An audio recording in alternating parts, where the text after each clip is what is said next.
Alrighty, we are live and ready to go. Cool. All right, hello everybody. My name is Gabriel Quinn. I am a character designer and concept artist. I do viz dev. I do all the fun stuff. I'm just realizing now that maybe people who are coming to this don't even know what that is. So maybe I could even just explain that a bit more. So a visual development artist is someone who typically works in the animation industry, sometimes games as well. And they produce artwork of, story moments, landscapes, all that stuff. They do art for characters and everything. Like, it's kind of the design side of an animation production. So it's a lot of coming up with ideas and design stuff. Welcome, Nabs. And yeah. So typically on these streams, I interact a lot with the chat. So if anyone has any questions, totally free to ask them away as we stream. I have a character here that I've been working on for a little bit, or this is actually, I think, like a former version. I have another one I'm working. Yeah, there we go. Figuring this guy out, I think, a little bit today. Oh, we got Michael. We got Game Lord Mego. Welcome, guys. Oh my gosh, so exciting. So yeah. Just gonna post the link to the stream and our lovely community Discord, which anyone can join through the Patreon in the description. All the folks there are incredibly kind and nice and lovely. We do a lot of fun design challenges and stuff, so anyone is free to support the stream in that way. Boom, boom, boom, boom, boom. And yeah. Oh, quick update for everyone who's curious about my mentorship course. It's available for purchase. I'm going to announce it on Instagram, I think later today or early tomorrow. So it's not up on Instagram yet, so there's still a chance before like everybody sees it to check it out if you want to take it. There are 7 out of 10 spots left. But I don't anticipate there being many spots left soon. So if you really want to take the course, definitely check that out. The link is also in the description. It's a live course with mentorship sessions and group sessions and stuff. Oh my gosh, this dude's name is Kratos in the chat. Dude, that's sick. Welcome, Kratos. Oh man, all the homies. Michael says, take it, lol. Manu's here, HG's here, Calvin's here. Oh man, so many homies. Let's go. Mojo, let's go. Sick. Oh man. Type in the chat just for some love, I love you guys. You guys are awesome. So this guy, we had a lot of fun with him. So last stream, where we left off last stream was pretty fun. We did, I think, like a rough, this is kind of where we left off last time, I think, or was it? Yeah. So we had this great drawing of this character. He's got a sword and it's kind of lighting coming down and stuff. And what I've done is I've kind of taken this rough and I've kind of started to paint it out a little bit here and there, adding a bit more, clarity to the face. I've kind of painted over some of the lines and we're just kind of cleaning it up. As you can see here, the hand is missing because we got to do the hand. Although in the thumbnail, I kind of edited it a little bit to have like the same pose. I did kind of like it when it was the other kind of like claw hand on this side, so it had like a similar gesture or whatever. So it was like, welcome Emmy and welcome Colin. Let's go. All the homies. Yes. Yeah, that kind of feels nice. He kind of feels like he's like almost maniacal or whatever. But if he has the sword, there's a lot of intensity there. So today, I think we're going to be talking a lot about, I had kind of a loose plan for today. I'm not 100% sure, but we were going to maybe talk about ensemble, which is this process, or not process, but essentially an ensemble is, I believe, a French word. Ooh. And just kind of like a group of characters, pretty much. So when you're designing characters, a huge context for those characters is the other characters around. So for instance, in a show like Stranger Things, the ensemble would be like the kids, right? Like that's kind of the main ensemble of like the cast. So how do you balance your ensemble? How do you make it work? How do you make your group of characters fit together and feel unified and stuff? So we could do a bit of sketching today and kind of make that happen.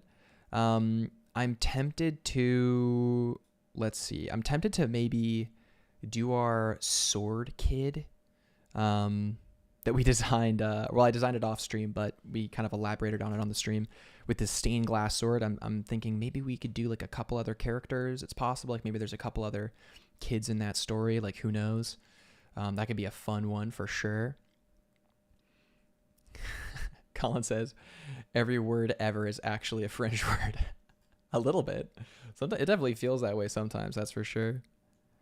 But we have this little kid character here that's just very quickly drawn out, quickly concepted, which I love. Like, I love this little character. He's awesome. And we could do a little ensemble with him in theory. We could have some fun there. Maybe take the center one out and kind of do some friendos or something. But yeah, a big part of, let's see here. Maybe we grab it, merge it down, grab this guy. So I was talking to a lot of the patrons in the Discord, and it seemed like kind of like a known struggle that a lot of people have when they're doing multiple characters in the same world is coherence. Michael says, I adore the stained glass sword kid. Let's go. Oh, damn. It's popping off. We got everybody here. Let's go. Zella's here. Marco's here. Welcome, guys. And Dark Renaissance. Hello. First time in the chat. Asks, what are we doing today? Well, we're working on maybe a group of characters. We're just going to sketch and see how it goes. We're just going to sketcherino. But yeah, if we're thinking about this character kind of as like one of a few characters, because right now he's pretty solo, right? But let's say maybe this character's on a quest with like a few other characters. Like, how do we make them coherent? How do we make them work?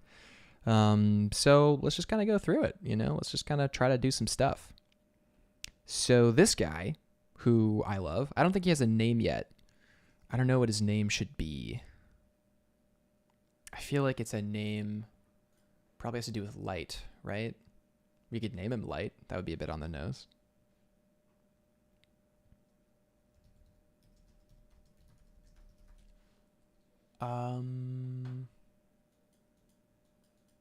Whoa. Sick. We could do Lucian. Whoa. Lucian is a sick name. Let's do Lucian to start. We're going to do all caps because you got to do all caps for a sick name. I feel like when you give a character a name, they come alive in a really unique way.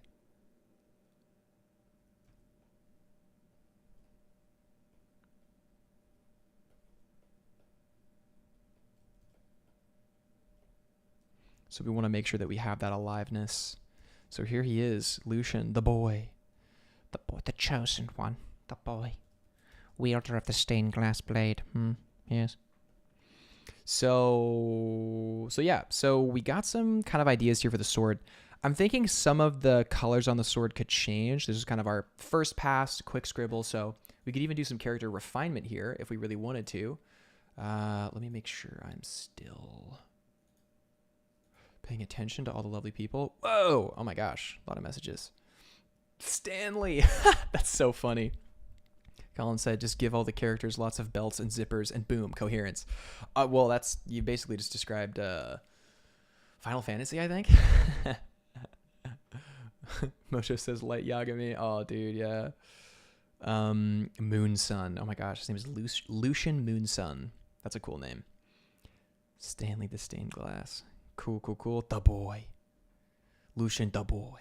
Exactly. Boom. Okay, so we're on track again. So let's see here. Let's just take some notes from our expression that we have from this kid.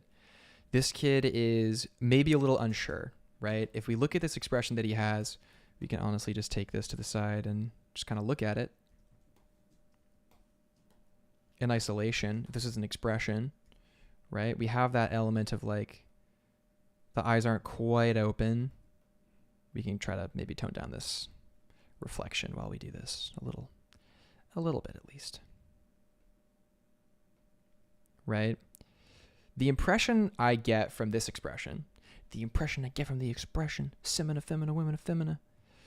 The impression I get is that this character is facing something or preparing to face something with kind of like a resolute bravery, but it's a bravery that requires effort, right? He's there, you know, if we make a slight adjustment to the eyebrows, for instance, like a slight one,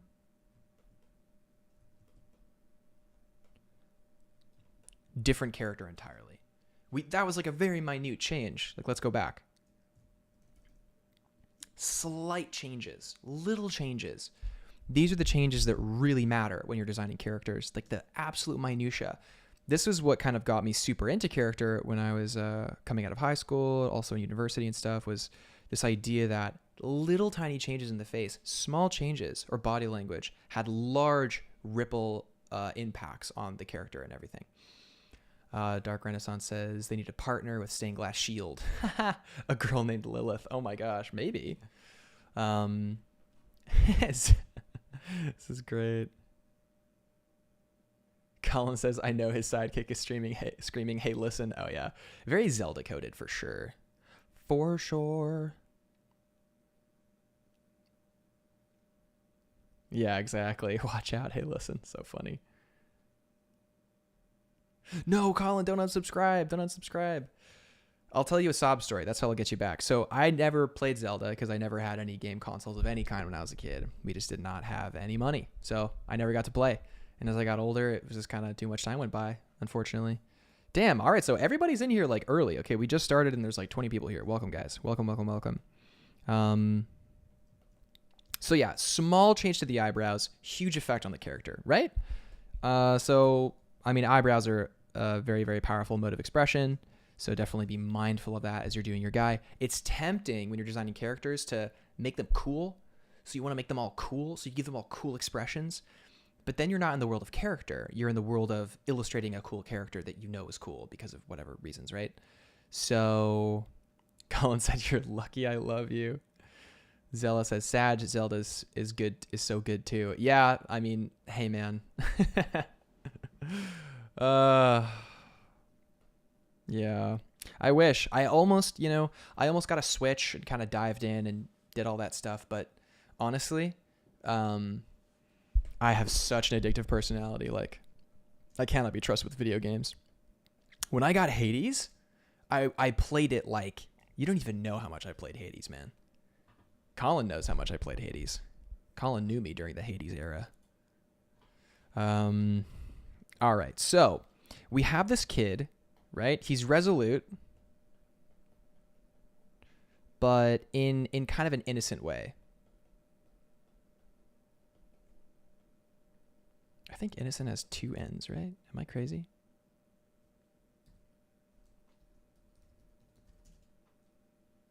Yeah. Artists don't know how to spell. Yeah. Okay. Apparently Innocent was a movie in 2018, so that's cool. Welcome Sunny. Welcome Solaire. Colin said, OMG, I've seen him play Hades. I was blinded by the skill. I love Hades. It's so fun. I love really hard games. Nab says, if I can give you a tip, set up a timer for games if you want to play them. Yeah, that would work if I listened to the timers. Like if I was like, oh, the timer's up, time to stop, then it would work. But my brain says, oh, you can just make up for it later. Just stay up tonight working. You'll be fine. Blah, blah, blah. You can do one more. And I listen because I'm a very convincing guy when I'm talking to myself. So, you know. Oh, man. Solaire says, I got very mad at Animal Crossing because it didn't have farming. So lost it and destroyed the island. Oh, my gosh. Zella, task done. That's good.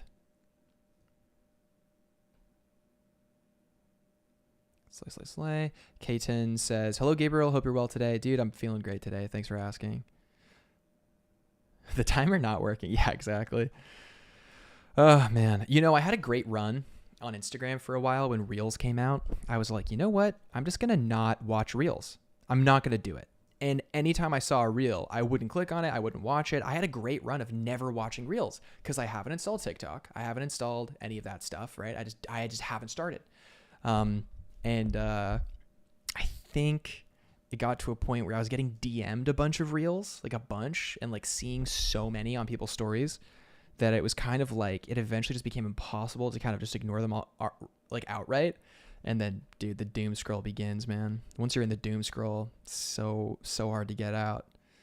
So I've been contemplating really just like axing that kind of stuff from my life, just getting rid of all of it.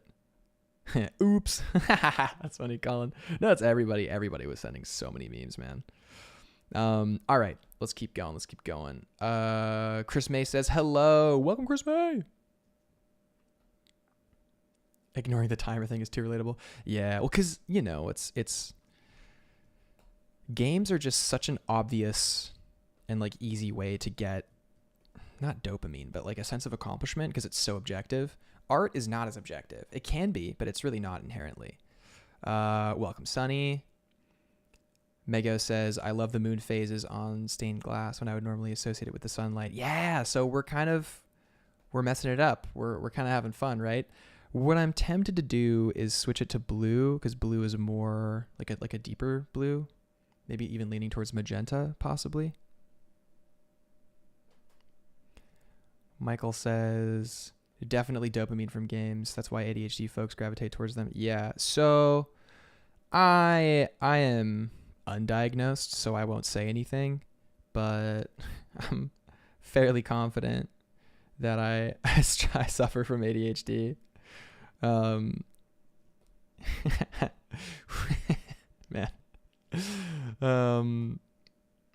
Yeah, pretty darn confident that's the case. But at the very least, I know I suffer from symptoms of ADHD, so it's I know my limits. I know what I'm able to keep under wraps and what is impossible for me.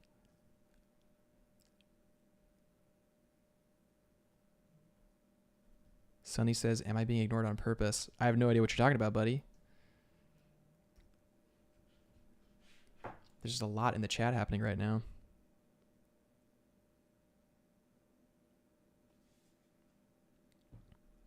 Solaire says, I gravitate away from the games. Also undiagnosed. Just don't put me in front of Slime Rancher or Farthest Frontier. Yeah, right?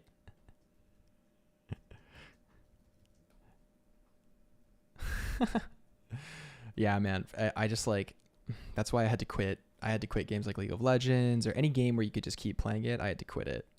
Recently, I thought I could like handle kind of like a casual hobby game. So I like was playing a bit more of Magic the Gathering and I didn't really want to spend money on it. So I was like, I'll play on Arena. And like, dude, it's just took so much of my time, man. So I uninstalled it. I just can't do it. I just can't be trusted. All right, so we're messing with the colors here, but we're not doing the objective of the stream, which is to do a little bit more with ensemble. Maybe a lighter violet for the moon. We're playing around with a kind of magenta, purple, ambery, yellow color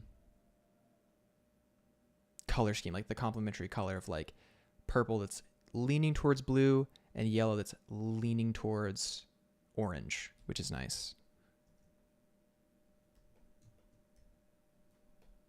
Yeah, games that you can just keep playing forever. I just can't do it. I absolutely can't do it. I just lost too much time, you know? Life is too precious, in my opinion.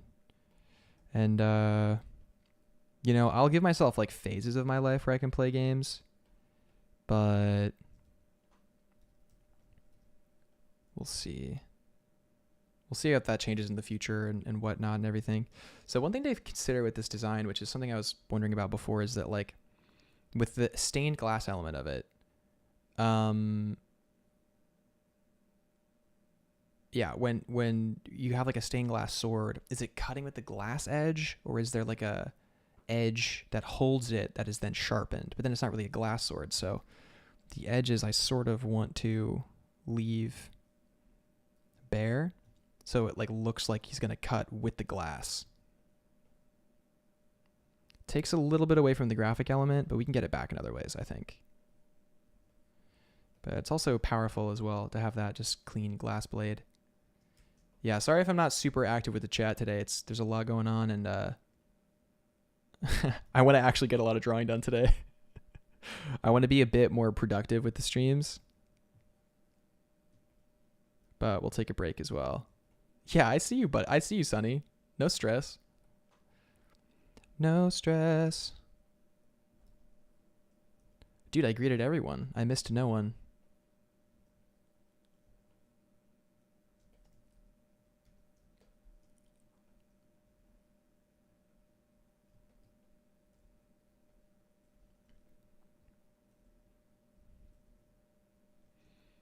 Cool.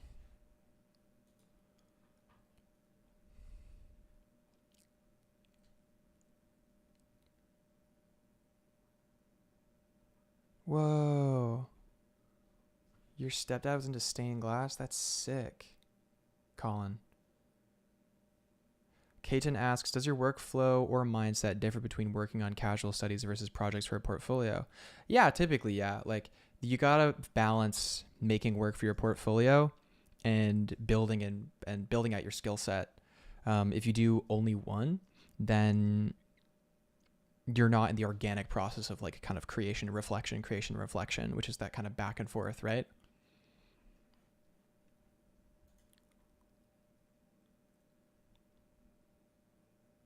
Solaire says, I got to masters in Overwatch. Nice. That's funny, Bugsy. I saw a random reel on Instagram of like this like deep sea creature, and I was like, yo, this is sick. And I checked the comments, and our good friend Bugsy had commented on it, and I saw the comment, and I was like, oh, Bugsy spotted in the wild on a deep sea creature Instagram post. That's like very Bugsy core. Thought it was really funny.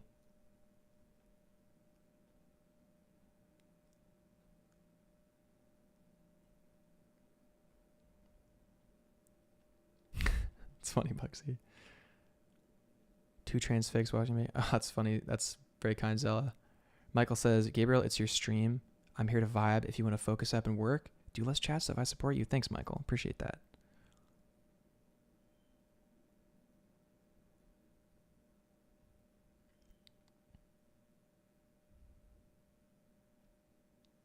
Slay.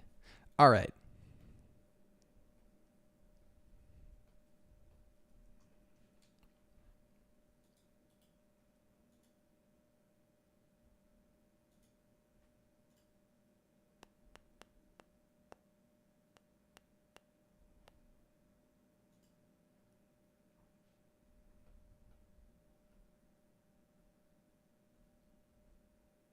HC says, a bit off topic, but how is that portfolio book coming along? You worked on a few streams ago.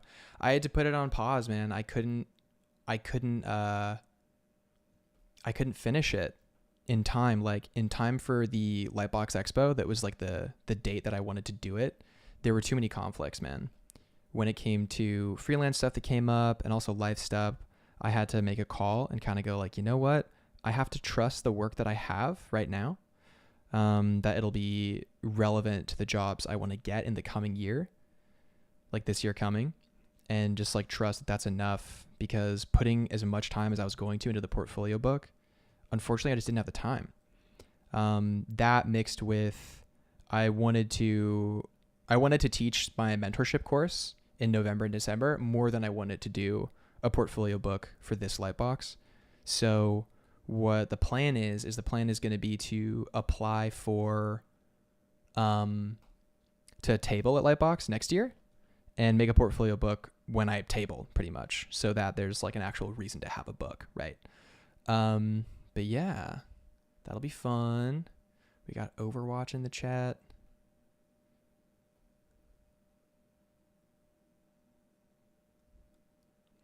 Dark Renaissance says, the stained glass sword would change that it absorbs the blood of its slain opponents. Oh my gosh, maybe. Sonny, what are you talking about? I said hi to you as soon as you came in here.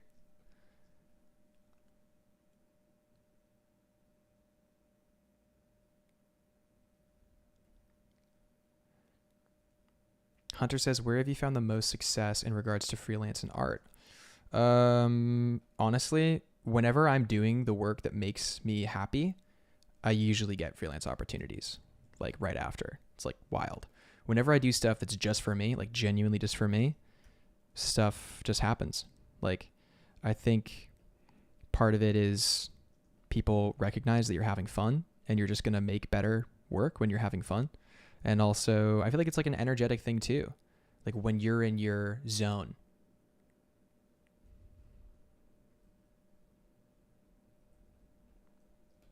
The universe like comes to greet you.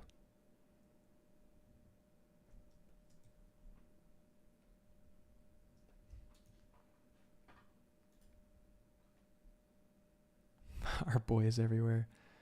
Zella says, art book can be a lot of work and I will be happy to buy it when it does come out. Oh, sick. It was really going to be just for studios, like handing out to studios. But I think putting more effort into it and making it like an actual thing that like I want to be able to offer to people, like that really encapsulates and shows the world that I create, like that'll be really hype. You guys are funny. H says, oh, my bad, but that's very reasonable. And you do have a lot of stuff that speaks for your skill. You can always pick it up again. Yeah, exactly. No, not your bad, dude. Always happy to answer every question. Oh, man. Colin says, what if you can only see his enemies while looking through the stained glass? Ooh, now that's interesting. That's an interesting idea, Colin. Sorry, we haven't been doing any drawing. You guys are too engaged. Viewer engagement? It's too good. Oh my gosh. Also, wait, guys, channel update. This is really exciting. So this channel is still like really new. It's only 3 months old. So I've been doing this for only 3 months, which is pretty exciting. And there's like the watch hours is at 3,000, like 3,100. So in another 1,000 watch hours, which is like really exciting, the channel will finally be able to, like, I'll be able to be like a YouTube partner pretty much. Like you have to meet certain qualifications and we hit 1K subscribers and we need like 4,000 watch hours and then we can become a partner, which is sick. So that means that the stream will get pushed to a ton more people and seen by a lot more people because monetization creates huge incentives for stuff to get, pushed around and stuff. So I don't know. I'm really excited to see what happens after we're able to like monetize the actual YouTube channel, which is really cool. I might start doing like actual YouTube videos and stuff very soon. I have a lot of scripts and everything, but it's going to take some time. I might be working on some YouTube videos in tandem to when I'm teaching the course in November and December. With how I've split my time, I've like allocated time for that. So you may start seeing some actual video content soon, which is cool because editing takes time. Streaming is just your streaming. I mean, it's a skill in and of itself, but yeah, it's like really exciting, which is cool.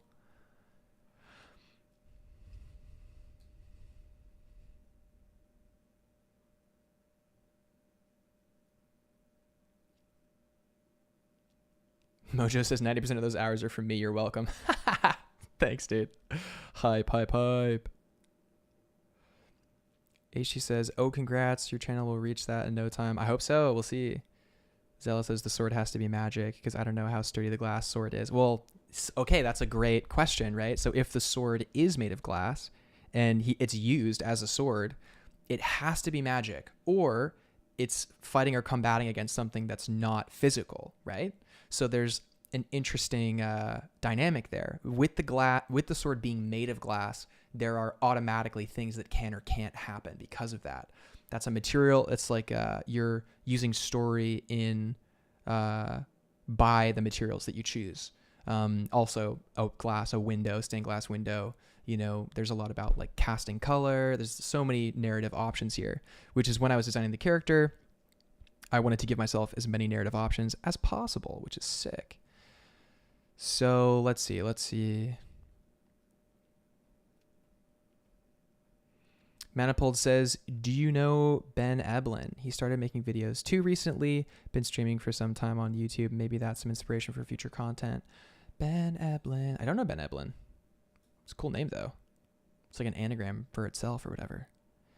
Kaiten says, any plans to add more tiers to your Patreon? Oh, yeah, for sure. I think that is the plan. I just want to make sure it's ethical. Like, it's super ethical. Because I just want to make sure that everything's like, I don't know, energetically very clean, you know? I don't want to just like add tiers and willy-nilly or whatever. Like, I want it to be very intentional. But it's hard to pick it out, you know? Oh, yeah, I've seen this guy. I've seen this guy's channel. I haven't watched his content yet, though.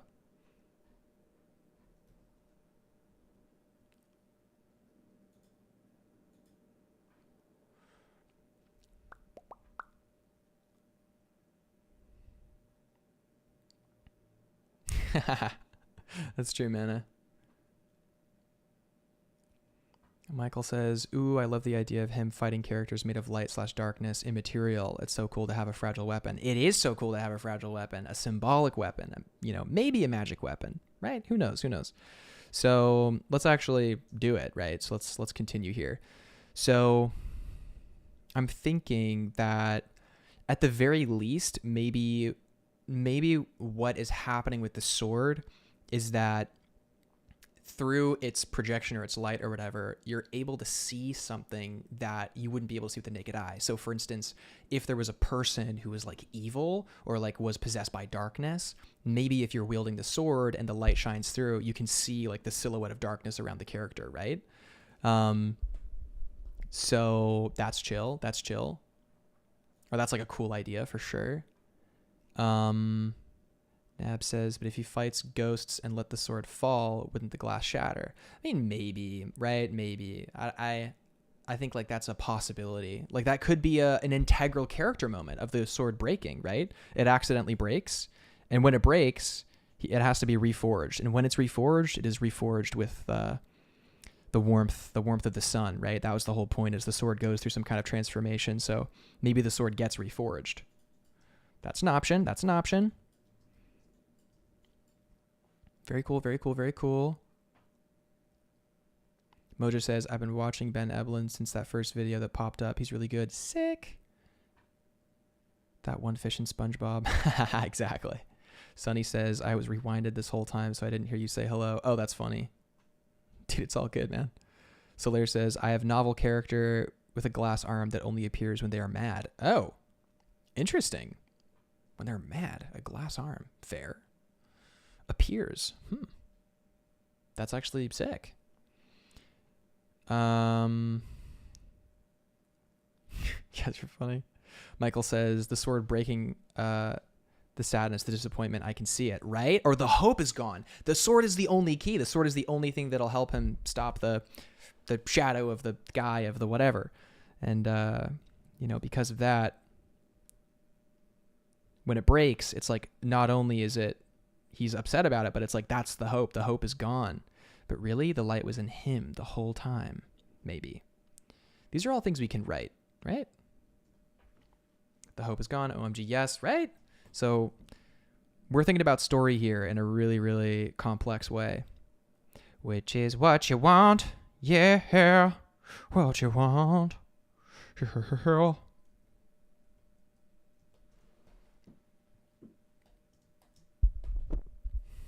Okay, sick.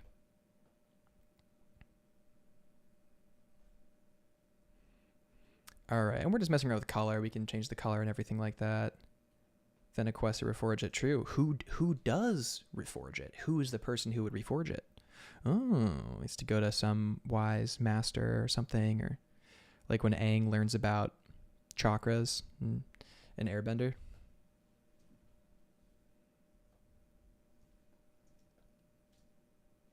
Bugsy's got to head out. Love you, buddy. Have fun. Solaire says, once again, we return to the Lord of the Rings for godlike world building. Yeah, Lord of the Rings has great world building. Dark Renaissance says, can the glass designs speak to the holder through images as if it had a hit list? Oh, that's so interesting. Maybe. Bugsy says, also love the little wisp of hair you got going on. Dude, gotta have the wisp. Wait, me? Do I have the wisp? Or is it the well, who knows? Maybe the character. I don't know what it is. HG says the sword breaking feels like a major character death already. Yeah, right? Boom. So prop as character? Sunny says, or maybe the sidekick lives in the sword and swings himself while in Lucian's hand. Ooh, that's interesting. Could even have a different power depending on night or day. Oh, damn. Well, so you guys are just popping off right now. Didn't know we were in a pitch meeting. Hunter says, yeah, can def see him breaking the sword earlier in the movie / story, and how it goes on an adventure to fix it, finds out that it was never the sword. Whoa. Manipul says, how would you even craft a glass sword? Would be super complex.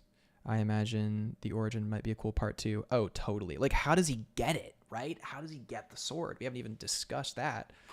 My idea is that the sword calls to him. Like in the forest, right? Or something. There's a moment where the sword calls to him. It was in like an abandoned part of like a composition in a window, right? So like maybe there's a stained glass window and this sword was in the window as a part of the composition, but no one knew. No one knew it was an actual sword or that it was magic. And then it calls to him and he goes and he like touches it and he can tell. He's like, wait, this is real. And he can pull it out and he like pulls out the sword. And maybe the window shatters or falls apart or something happens. But when he has the sword, a whole new world. Maybe the sword grows like the moon grows and fades. Well, that's an interesting mechanic, right? In my mind, the sword is fixed and it's kind of positioned, but we don't want to get stuck in ideas. So that's pretty interesting.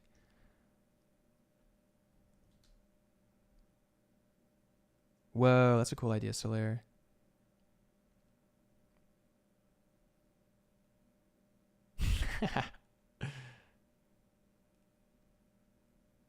Yeah, exactly. It's very Arthur coded for sure. You guys are so funny. Oh, man. Okay, so let's do his friends, right? So we have this interesting character, and maybe this character is resolute in an innocent way. They have this responsibility. There's some kind of responsibility to this character. Like something's happening, and no one is really aware of it. He has to deal with it, him. He has to go on this quest and face the darkness and venture where, no one has ventured before, all of that stuff. And eventually he will become like an older character who is kind of a guardian of light and kind of like a nomadic kind of guy he's got mastery of his skills and he's a good guy. But before that, he has to pass through the Crucible. So pre-Crucible Lucian, right? So let's think about what kind of other characters would accompany him. Usually with kid characters, like you could have one that's taller, for instance, but you have to justify it. You have to justify the second character being taller than the protagonist. Usually you want kind of same-ish height. Usually. Not necessarily, but usually. So what we're going to do is we're going to kind of imagine a similarly heighted character. And I'm thinking since light is a major part of the story, I'm imagining that they have like a lantern. Just as a starting point. Doesn't have to be the finishing point. Just as a starting point. Maybe they have a lantern. We're going to just very simply draw it in here.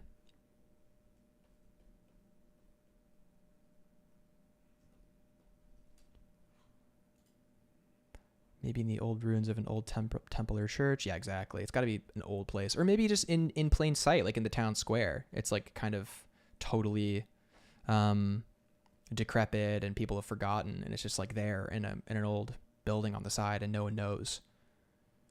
Calvin says, through the sunlight, the dots on the sword throw a unique kind of pattern on the ground of the church, resembling a path. He follows the path up to the window. Ooh, could do.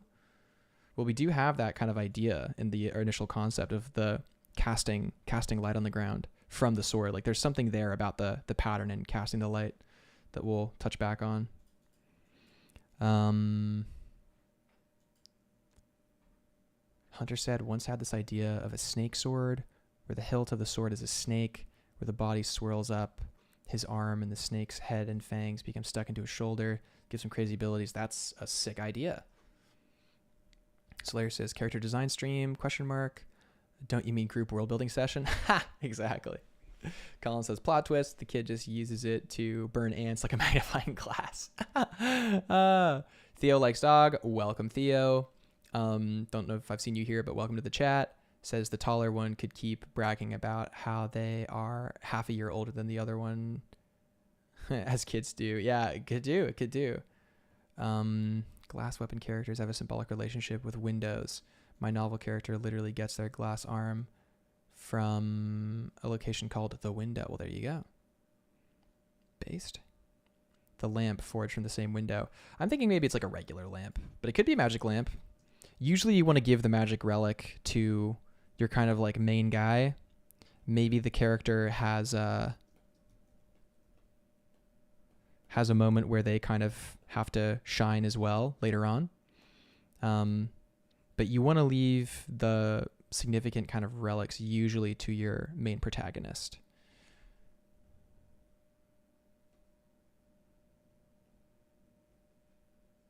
Not a necessity, but, you know, something to think about, I think. Nab says, speaking of group world building session, I think it would be super cool to come up with a world together. Kind of like... Oh, there's a thing blocking my thing. Artist D&D. Ha! That's cool. Yeah, that would be fun. That would be really fun. Yeah, I've been thinking about hosting something like that on the Discord. We'll see.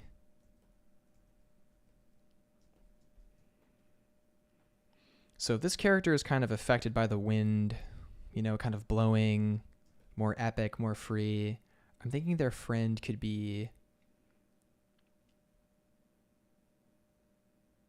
someone who's like a little less inclined, maybe a little timid. You know, kind of has to be egged on a little bit. Someone for him to protect. Like, he needs someone to protect, right? So I feel like another boy and maybe a girl. So there's like a good diversity balance.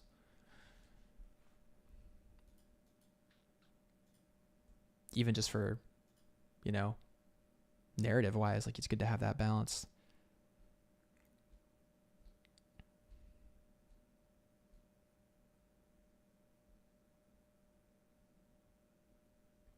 Cool. Don't want to overthink this stuff too much, so let's kind of get some sketching going.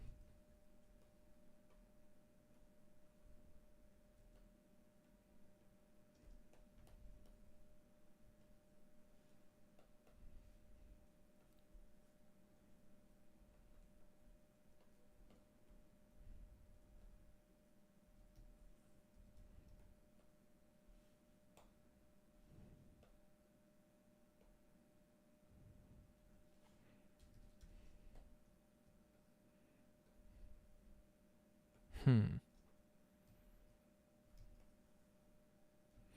know, we could almost do with this character. We could have them be a lot more inward, and we're going to communicate that with some body language. So we're going to have the hands holding the lamp. Going to have kind of the head down a little bit. It's probably enough, actually.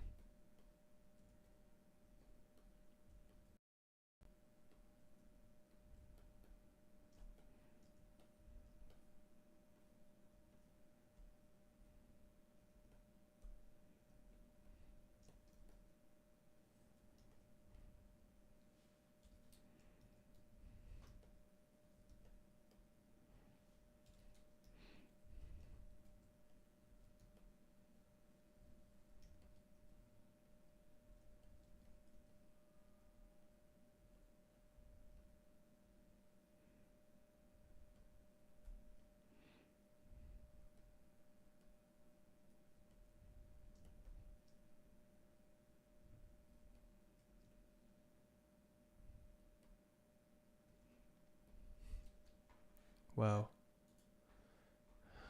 Peepo happy. That'd be so dope. Be so fun. Hunter says, sounds like a Discord project. Yeah. Ooh, that could be fun. That's actually sick. Colin said, everyone needs a Carl from Jimmy Neutron. Mojo says, it could be like a section of the Discord or something. Yeah, could do. There could be a fun format to do that. It may be like a monthly thing that we do. Like, we reset it every month or something. Solaire says, Little Sister would add a big emotional element. Little Sister's, like, we could do that. But before we just start adding a Little Sister, like, let's think about it, what that does, right? Solaire says, I like the deaf girl idea. Then the lamp is almost thematic for her internal fears. Deaf girl, that's interesting. That's actually really, that's like not bad at all. That's a really good idea. What if he was a part of mythology? There's definitely probably some mythological elements to this.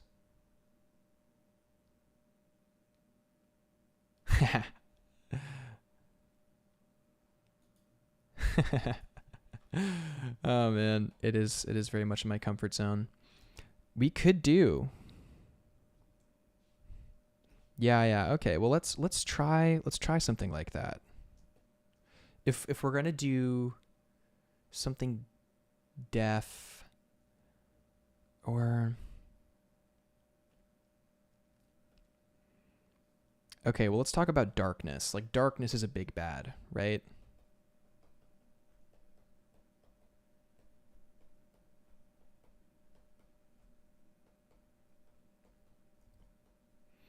So if darkness is big bad, then these three characters need to have their relationship with darkness. Lucian has to conquer darkness with his sword, but he can't do it alone because no one can do anything alone because, you know, we're more interesting than that. We're human beings. We need cooperation. So if that's the case, then I'm thinking maybe we have...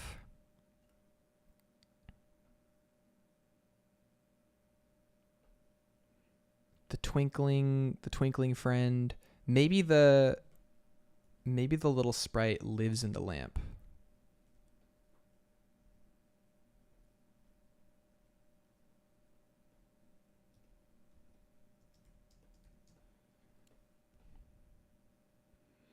And it doesn't speak. And maybe we do...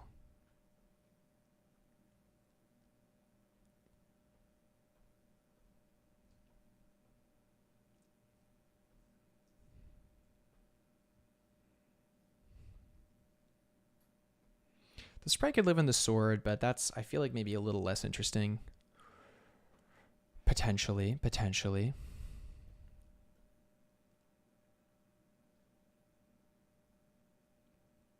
Yeah, no, that's good. That's a good point, Dark Renaissance.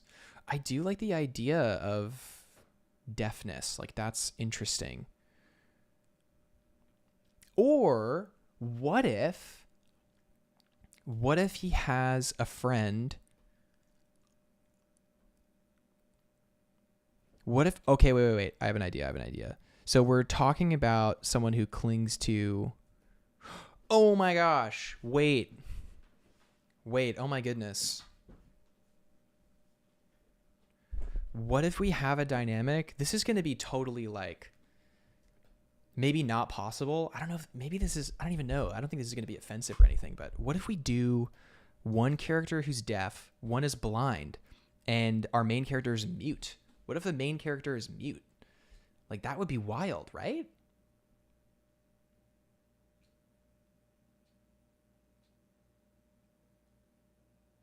Maybe? Let's go, the squad. The monkeys. No. Oh, also, wait, I missed something. Adele Bobby B says, "Hi, Gabriel, just joined. You've inspired me so much as an artist, both in art, music, and storytelling. So happy to catch you live for the first time. Oh my gosh. Thank you so much, Adele. Welcome to the stream. It's just so hype. Welcome. So glad. That's like so wholesome. Crazy even. See no evil, speak no evil vibe. Yeah, exactly. There's an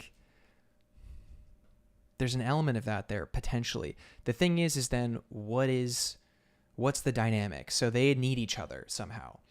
He can't speak, which means the blind girl can't hear.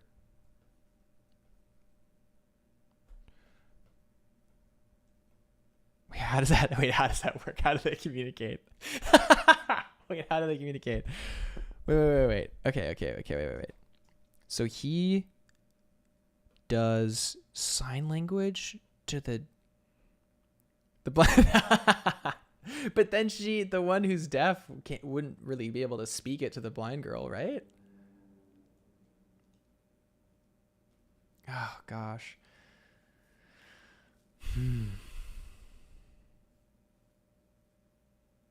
He's becoming more and more Link by the minute. No, stop calling. No. No. We're original. I promise. I promise. Okay, no. We can make this work. We can make this work. They create their own method. I like the idea that, well, okay, I like the idea that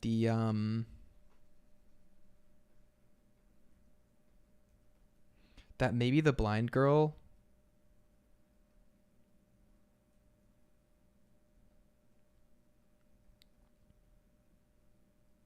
her eyes are like illumined.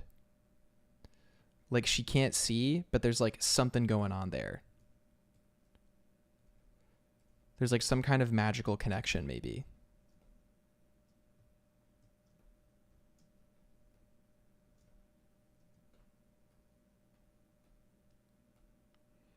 Can she mind read? That's too easy. That one's too easy. Can she read intentions? I like the idea that maybe even at first it's extremely confusing for them to communicate, and like they need to help each other out of necessity, but they have no idea how to do it. Maybe there's a lot of frustration happening, but they work it out and like develop a system. Like that is interesting to me. Like, so sort of how maybe the kid with the sword illumines like through the illumination, or like through looking through the stained glass, like maybe he can see like the shadow of a person, like see if they're evil, or if they're like emanating light, or if they're consumed by darkness. And like there's a connection with the blind girl where she's able to almost kind of have a similar feeling maybe. Yeah, exactly. Like they tune in, maybe it's possible. Whoa, yeah. There's like something there. There's something here. Like we can find it, right? This is the magic. We're doing it right now. This is visual development. This is world building concept. This is what it is. It's the creative process. Like, you know, we'll draw it, but this is what's happening. Like AI can't do what we're doing. I mean, maybe it can. I don't know. But hey, can she read intentions? Yeah, I don't know. Maybe.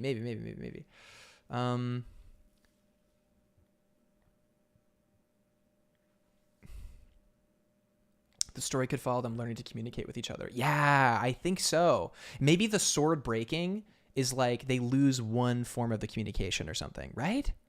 I don't know.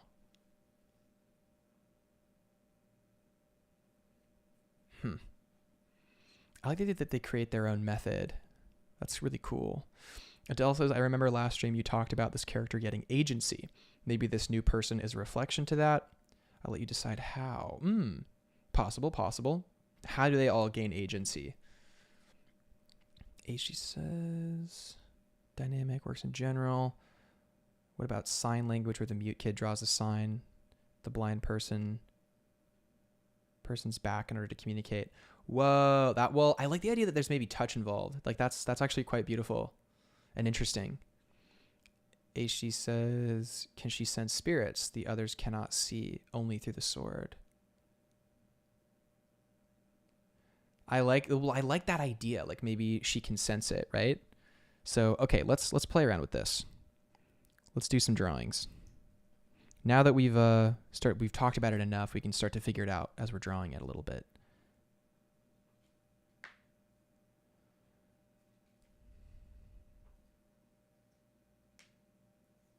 Yeah, that's a good point, Solaire. Thinking like a writer, that's good. She would get muddled in the crowd. There's too many people. She can only see where the lantern is pointing. Ooh, okay. That's interesting. Just connected telepathically and need each other to communicate. Maybe. Mojo says intentions. I love that intentions has become like a meme. That's so funny. Karn says also, welcome to the chat, Karn. Maybe mute kid and deaf kid could sign language, and the deaf kid could talk to the blind girl. Yeah, I mean, deaf people can talk. That is true. Some of them like can talk quite legibly and like well. So that is a possibility. Sign in the other's hands. That is really like, I like the idea that maybe there's a there's like a interesting thing going on.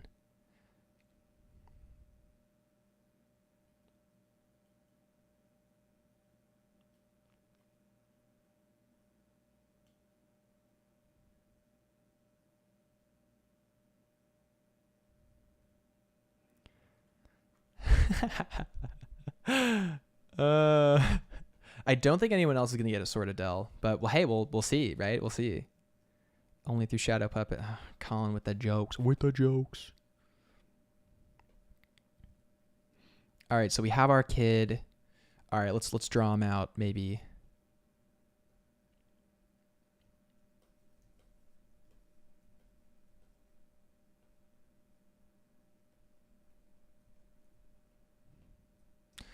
I like the idea that the kid who's deaf is just really looking around.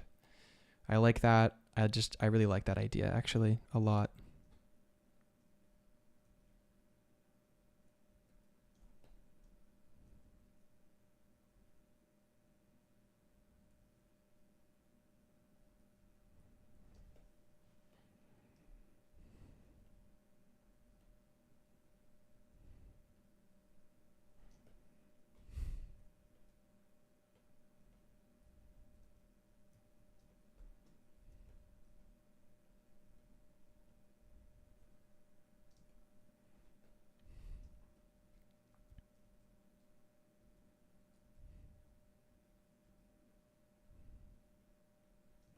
I think it's possible the deaf one maybe grew up in some kind of like fantasy kind of monastery. So he like knows about light and the practices and stuff. And like that's why when he sees the sword or he sees the kid with the sword, he knows. So maybe he keeps his hair really close to his head for like some kind of like, you know, cultural reason, some kind of like traditional reason.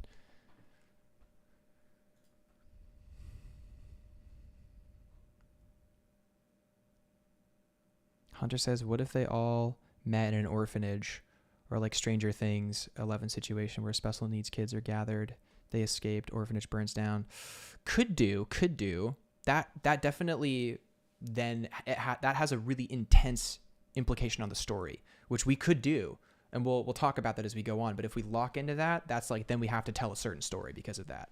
Or like we have stricter options because of that element of think. SV, welcome SV to the chat, says, I tend to get paranoid when it comes to character design, thinking I'm doing it wrong if I don't use obvious shapes like triangles for ferocious character and cliche stuff like that. Do you have any tips? Oh, dude, totally. Like that stuff is useful. The primal shapes and all that stuff, like that stuff is useful for sure. But you don't have to do it. Like you can do whatever you want when it comes to character design. Like it's like you're designing a character. There's no right or wrong way to do it. If you have a character at the end, I mean, whether it's good or not is a culmination of so many factors. And shape language is a big one. Like shape language can help your design communicate certain themes very efficiently. Also, Adele and Michael have to go. Dude, love you guys. Welcome to the chat, Adele, and see you next time. Take care, guys.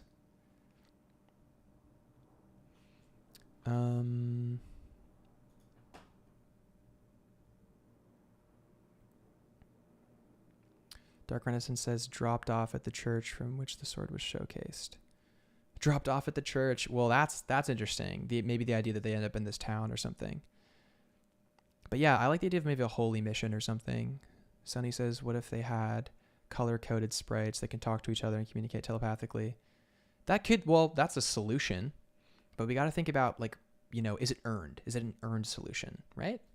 Oh, see you later, Mana. Also, welcome, King Crow. Welcome.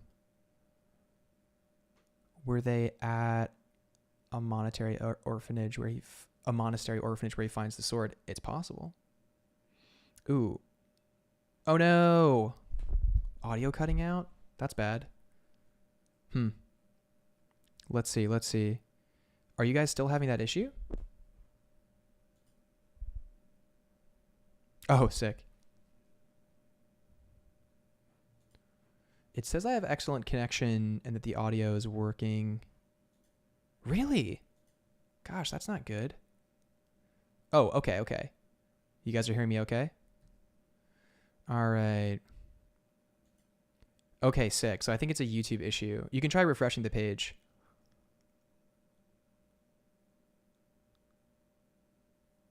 All right, half of you are saying audio's fine. Half are saying it's cutting out.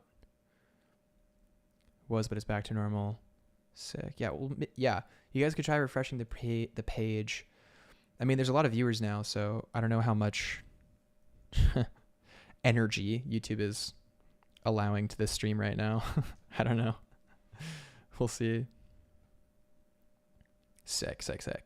Yeah, where was I? Oh yeah, so like thinking you're doing character design wrong, well, that's because you've made character design into a thing. Like you've turned it into a thing in your head of like, I'm designing a character, and a character is shapes that represent certain archetypes, and I need to be obvious and clear about X, Y, and Z. Like when people demo that stuff is very like, oh, if you want a scary character, then make him, hunched over and make him, imposing, and give him arms and make him pointy with like claws, and now this character is evil, right? That's an evil guy. And then do a round guy with a little round thing, and he's got round arms, and he's got little leggies, and and he's happy, and yay, that's a happy, friendly character. It's like, yeah, that's fine. Oh, King Crow says restarting YouTube fixed the audio. Didn't fix it for you guys. No, I'm so sorry. I don't know what to do. I think it's an issue on YouTube's end. I don't think it's an issue on my end. I'm getting super clear connection for me. Sorry, guys.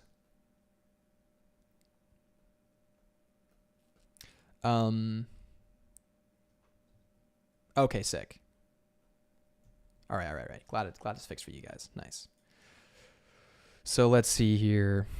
So with these characters, when we're doing character design, there's we're being a bit more subtle with shape design, right? So for instance, with this kid and his like kind of swoofy hair, that is an element of shape design, right? He is being lifted by the wind. For instance, his pants, his sweater, all this stuff is being affected by like the wind. He's being kind of lifted up. There's a flying sprite. Those things are also that kind of shape design, but it's just a different kind of shape design. It's not so obvious. And when you're doing kids, you can do that kind of big shapey stuff, but not necessarily in your best interest. But yeah, so this character will give him a hood so that they have the capacity, if they want to like put the hood over and kind of like be scared.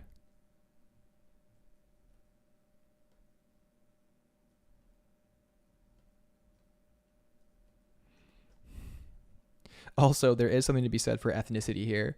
So when I designed this kid, he was modeled after myself, because the idea of, acquiring knowledge or like a form of light or something, it was very symbolic for me when I was younger. I had to like face a lot of stuff at a very young age and deal with a lot of stuff at a very young age that was really hard for me. And I feel like, at that age, I really clung to my ideals. The only thing I really had was like my ideals and my own sense of what was right and wrong. That was the only way I could create safety for myself, and deal with something that was very scary, which was the outside world. So, I definitely don't want to fall into a trope of little blonde kid protagonist, but it's me. So that's why we're doing it, for no other reason. Manu says, I really like when characters find objects with the same origin at different times or places. They don't know there are others until they meet. It also helps with color coordination. Haha, it's true. That's true. Very true.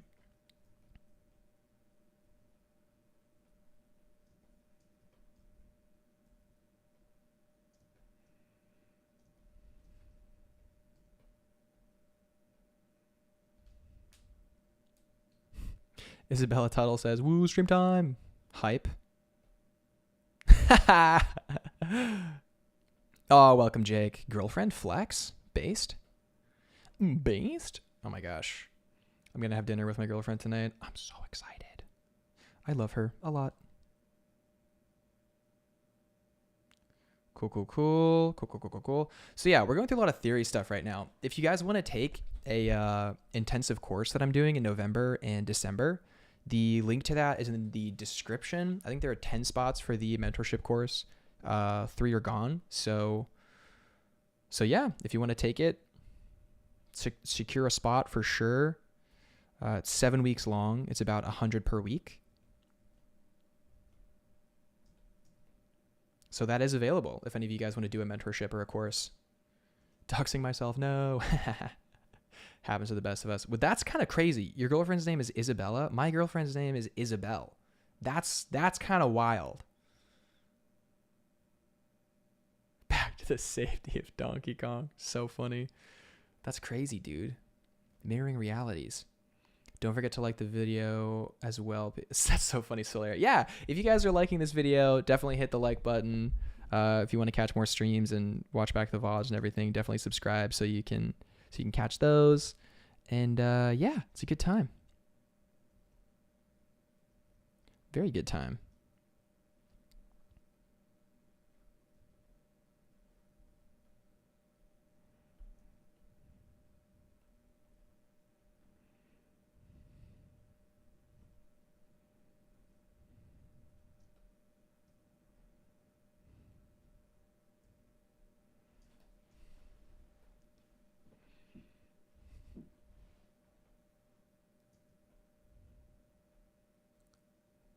So funny. SV says, yes, please.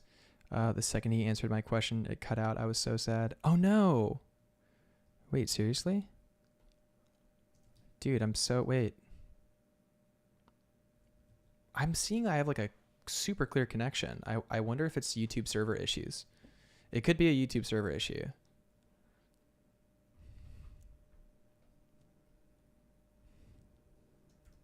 I hope it has actual audio in the VOD. That would like suck if it was broken. But yeah, so let's think. Maybe this character is kind of looking out into the world, trying to figure it out, trying to figure out what's going on.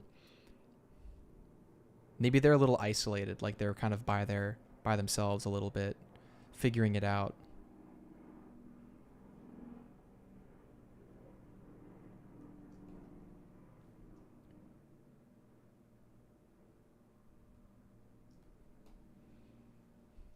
Trying to figure out like their purpose, looking to the sky. I'm thinking with this like a lantern, maybe this character could have like a little bag with little wonders in it. You know, you always need a character with a bag of wonders.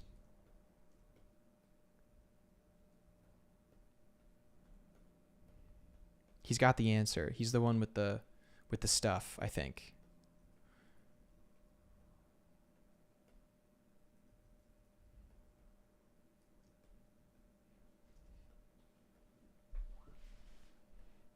Oh, love is Grim here. Welcome, Grim. Hunter says, I'm selling here before they got big tickets.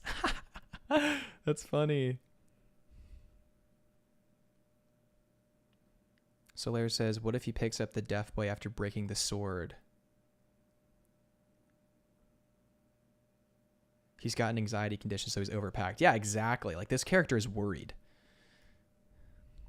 We were talking before about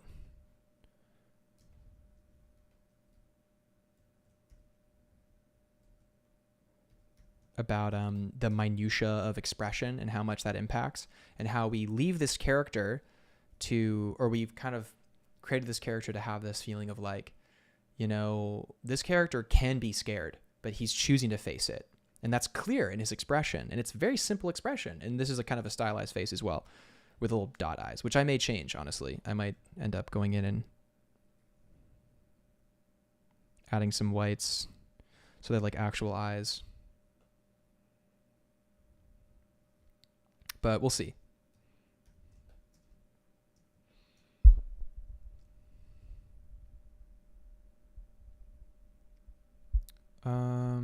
Anxiety conditions are...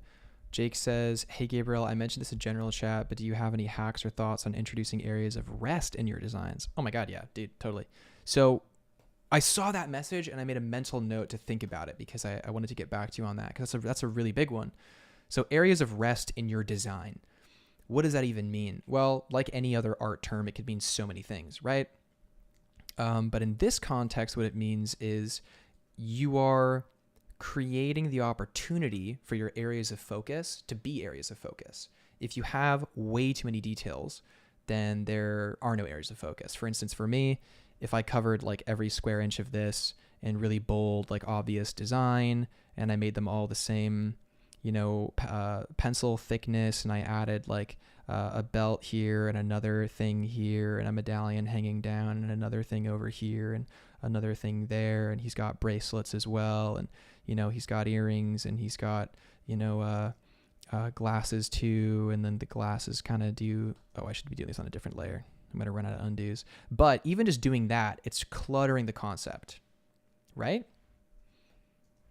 Dot eyes are giving Caillou. That's so funny. But what we want the focus to go to for this character is the face and the sword. That's it. We want nothing else. Nothing else is important because everything we need to say is in the expression and the sword, right? Everything we need to say is in the face. Why would we want to bring attention to everything else? Of course, the idea of areas of rest are going to be different for every character, but allowing there to be items, props, moments of simplicity is important. Also, how we design our lighting is really important because visually, if you have really contrasty shadows that are everywhere and grouped in an incoherent way, then that's also not a form of visual rest, right? You're not going to feel any kind of rest looking at that design if it's like super cluttered. Yeah. So tips for it, I think identify what you want the impact of the character that you're working on to be. And then when you have that impact, or when you know what that impact is, you can see in your design what is hindering that character's purpose. And you can work to kind of like remove it, simplify it, make it work, whatever. But that idea is pretty universal. The idea that you want to have a purpose-focused character. Mojo says, I like the idea of not necessarily dark or light being the big bad, but the imbalance being the issue. So the light could be the main antagonist, for example. I think that was kind of Hollow Knight. Oh, yeah, totally.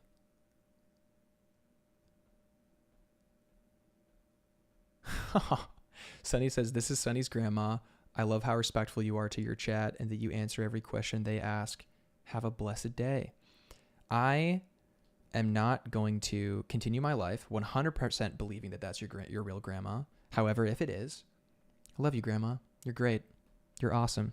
Guys, tell your grandma about the stream. Wholesome stream. I feel like Sunny's maybe just pulling my leg. But hey, it's okay. Yeah. Gotta answer the questions, man. Like, this information or talking about this stuff is so hard. Who else does this? Is there anyone in your local town who can talk to you about character design ever? And every video you watch on it is so generic. And they'll just give you that. They'll give you like, oh, big, powerful guy. Look at how big and powerful he is because he's a triangle. Ooh, look at this imposing, boring guy who's the whatever of the blocky guy. And wow, look at that. Like, that's all you're going to get, man. Or you're going to get really good drawings and some kind of vague commentary, which is fine.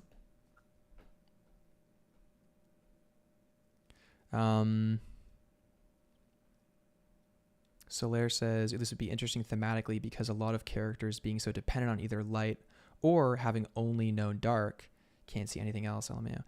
There's so many options here, right? Hunter says, this is Hunter's uncle. Sonny's grandma is valid. Yo, let's go. That's great. You guys are awesome. Mojo says, I'm not sure if I made sense. No, you made sense. I've played Hollow Knight. I love Hollow Knight. And that is a really interesting idea that maybe the imbalance of light and darkness is the key issue. I mean, hey, we're all getting back to Star Wars, right? Star Wars. Love Star Wars, man. So good.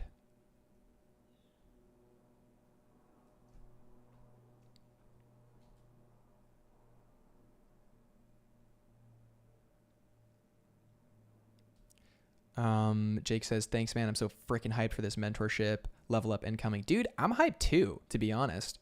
That's like super sick. I'm like super stoked. Jake is a mentee I'm taking on next month, I believe. Yeah, next month in November. If any of you guys are interested in individual mentorship, you can contact me and inquire. You can hit me up anywhere, Instagram, or I think there's a contact through whatever you can find. But yeah, I'm taking one-on-one mentorships now.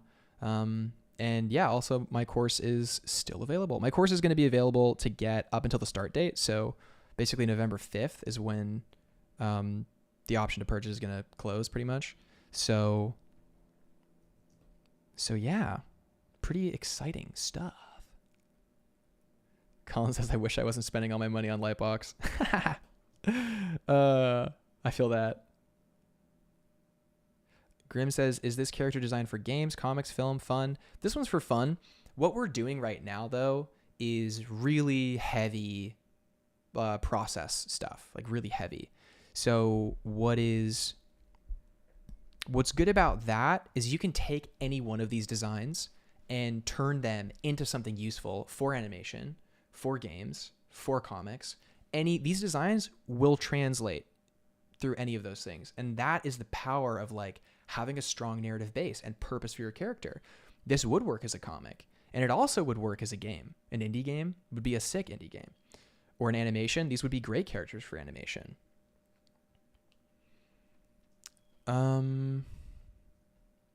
Solaire says, everything you draw is for portfolio building.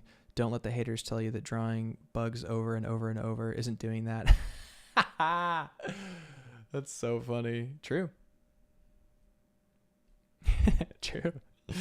I mean, you're building a portfolio of bugs. Solaire says, I'm also hyped for the mentorship course. I was telling my mom about it because it's so cool. Hype. Solaire says, got all my November, December evenings blocked for it. Let's go. So hype. So hyped to have you, Auroras. So hyped. It's going to be so good. Mojo says, someone pack me in their suitcase so I can come to Lightbox. Oh, man.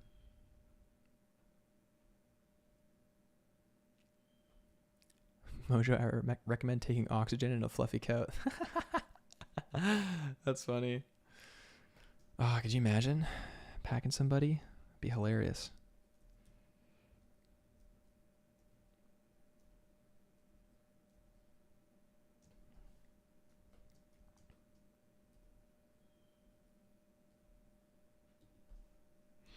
All right, we'll give this character a little bit of a rounder face for contrast, which is nice.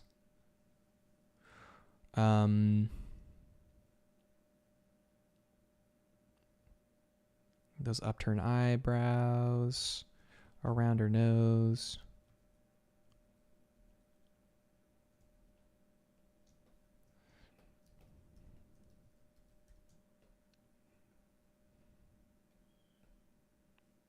I'm thinking like maybe the third character. Gosh, we gotta figure it out. But he's blind. He can't. Or no, he's not blind. He's deaf. He can't hear. So he can't hear.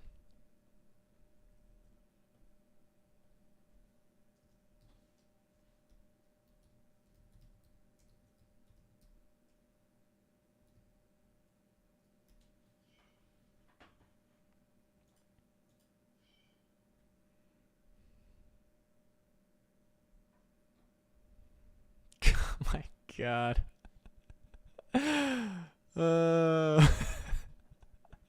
Zella, no. We're gonna get put on a list. I can't even read that. It's so funny. It's like when someone brought up like eco-terrorism that one time and people wouldn't stop talking about eco-terrorism. Oh, it is. It's Granny. Oh, hype. Let's go. We love you, Granny. Shout out to Granny.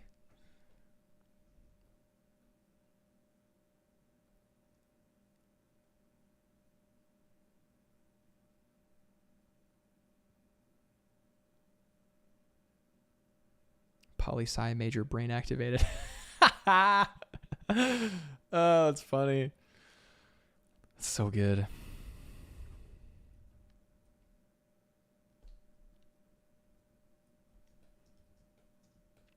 Okay. So the other character, gosh, I usually go pretty crazy with the hair on the children characters that are like girls in my stories. So like maybe I want to tone it down a little bit or something.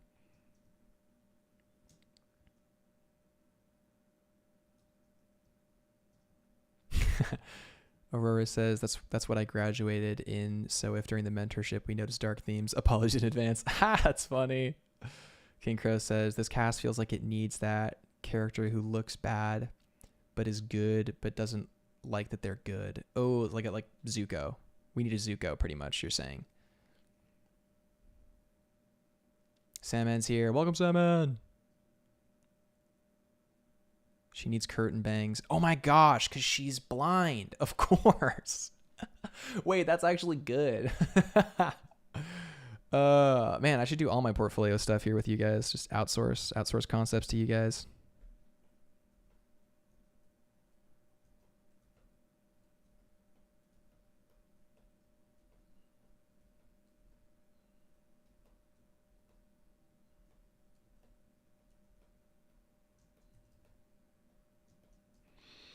We still want these characters to look like kids, though.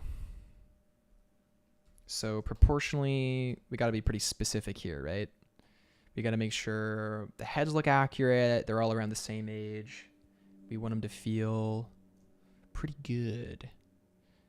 Get Zumo, give her curtain bangs, and you have Toph. That's hilarious. The think tank is real. Avatar group incorporated. Oh my gosh. Sick.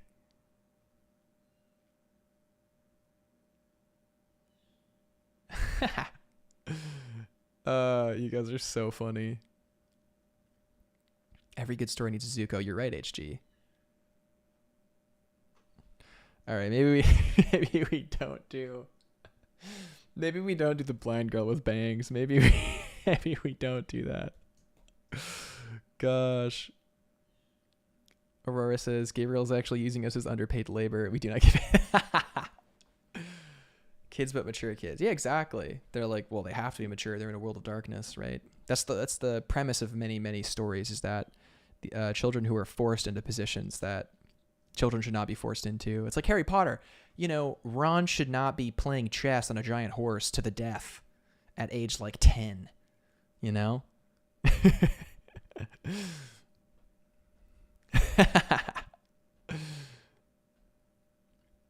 Manifold says, what about an orphan who can control the wind? Okay, so if we do an orphan that can control the wind. Oh, that's funny. I was about to like do a whole bit about introducing, magic, and it's hilarious. Oh my gosh, thought they were 12. I don't even know. Who even know? You did get me, dude. You got me. I was about to pop off too.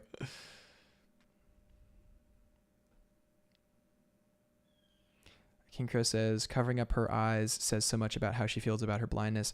Well, that's true. I mean, so if we do the motif that her eyes are glowing, which I do like. I like the motif that there's like a glimmer of light in her eyes. There's like a glimmer. There's something there. I like that as an idea, and I want to make it work. So if we want to make that work, then I feel like there's something about it that would be socially unacceptable and like scary. So she has to wrap her eyes so no one can see. That kind of has to be the dynamic.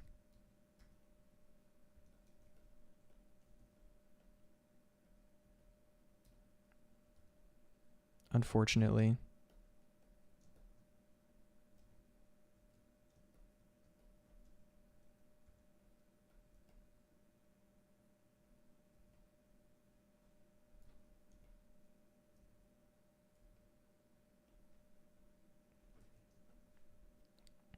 Boom, boom, boom, boom, boom. Fought Cronus at age 16. Based. So Lair says she's Toph, the last airbender. Exactly. Antwolf says, hey, what's up, Gabriel? I don't often open streams, but I am right now because I want to say hello. Yo, how you doing, Antwolf? Antwolf is a homie, great artist. You guys should go follow Antwolf. Let's bring up his social here. Antwolf is awesome. Good dude.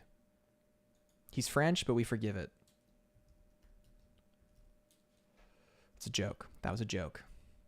Joke confirmed.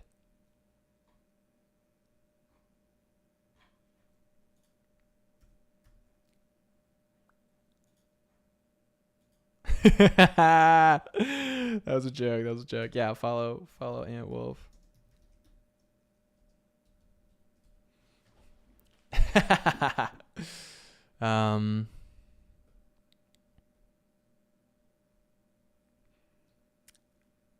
Bird box it up. That's funny. Oh man, what kind of blindness does she have? This is Aurora says, what kind of blindness does she have? Because that could be an interesting. Is complete blindness, light sensitivity, partial vision. There's something there. I think right now we'll leave it ungrounded and we'll figure it out later. The poor French people. Oh, really? I mean, me too, Amwolf. I haven't posted in ages. I will post tomorrow morning though to make the character design course available, which is hype.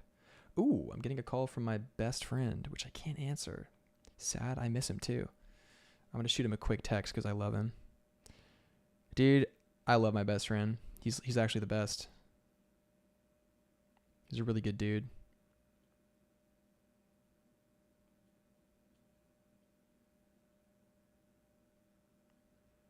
It's a long distance best friendship, unfortunately.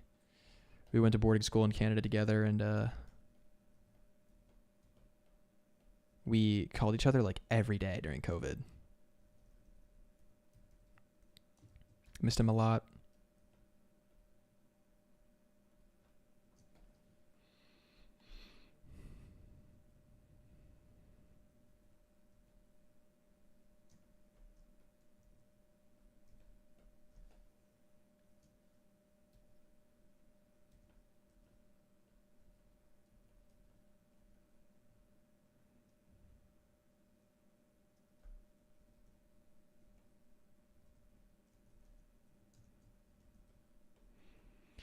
I mean, they're kids. They kind of all just have round heads. You know, there's not much more you can do in terms of shape there.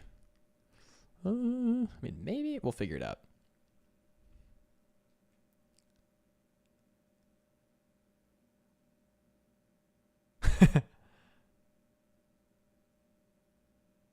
He said, answer it. Nah, I can't answer it. I wouldn't do that to him. Auroras has to go. Much love, Auroras. Good luck for your studio appointment. Take care. Yeah, dude, Amwolf is cracked. Dude, take care, buddy. Save some lines for the rest of us. It's so funny.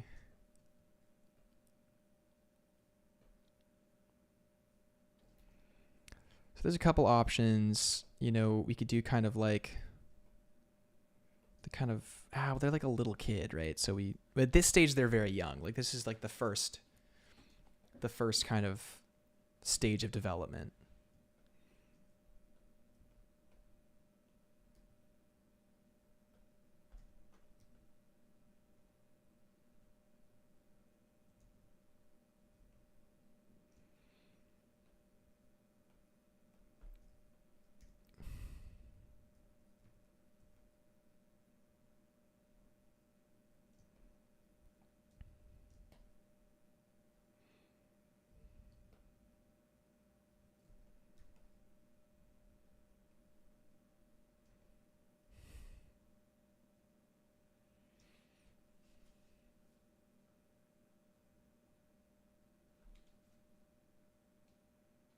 Sorry, just responding to a text really quick.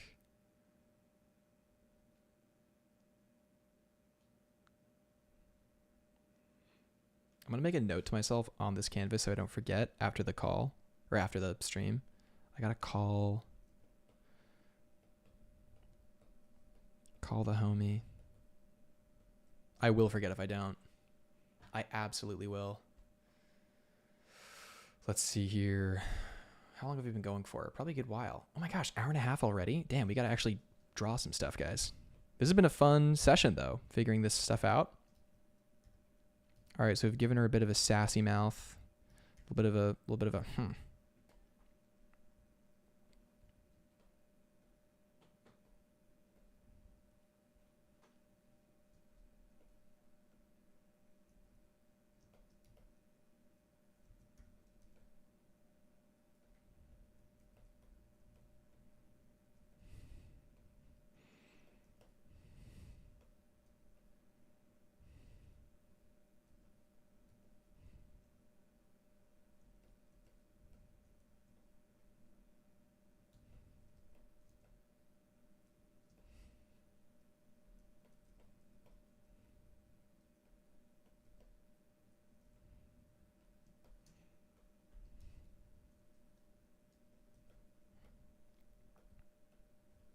Could be a design kind of like this.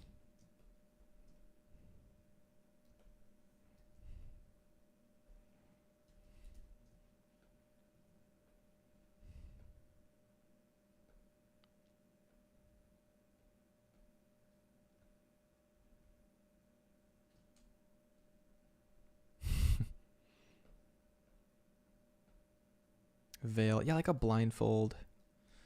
I think we could do a veil. Could make it kind of funky if we wanted to.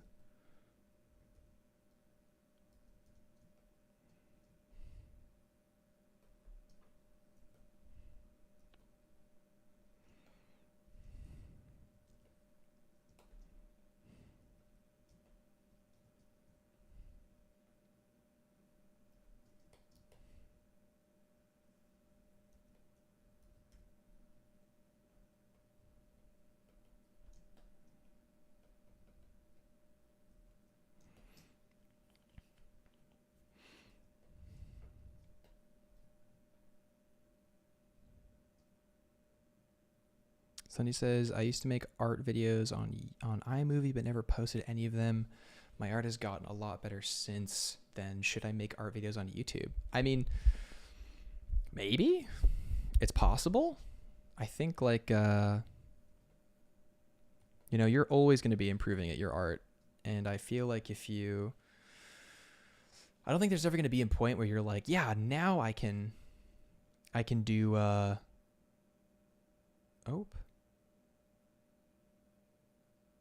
Okay, sick. Got a message back about something important. Nice.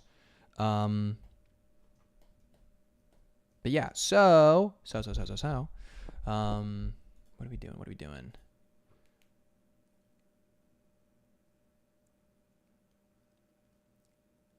If C can sense ghosts. Yeah, exactly. Literally see through the veil. Well, ooh, yeah, exactly, right? So maybe we make her maybe not pouty.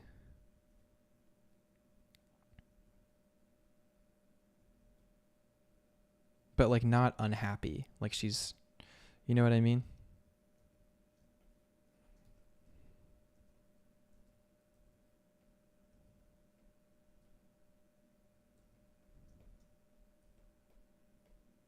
Literally see through the veil. Nice. I totally lost my train of thought. I don't know what I was talking about before.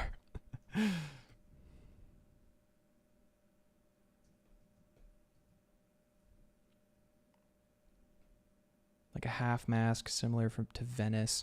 Could do. We could give her a Venetian mask. It's possible. Could do a mask. I feel like there's a better solution. I think I'm just drawing this quite poorly. Here, let's get a little bit more close and personal with this drawing.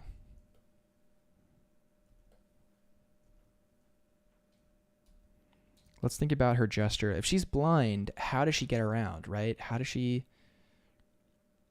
know kind of where things are? Enhance. Exactly. She's melodramatic, true?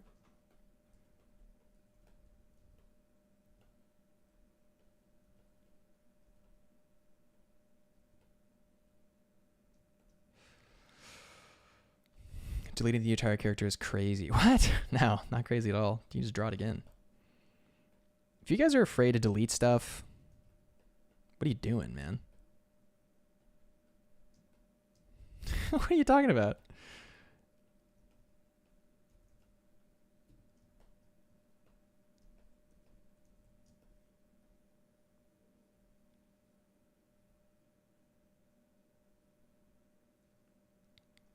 Okay, I might do something that I'm kind of a little notorious for, which I... Oh, wait, do I do it actually? I don't know. Okay, kids have like big heads. I always want to give characters the big hair that like cinches and like does the poofy thing. I always want to do this with characters, and I want to do this with this character, even though I do it with like every character. I still want to.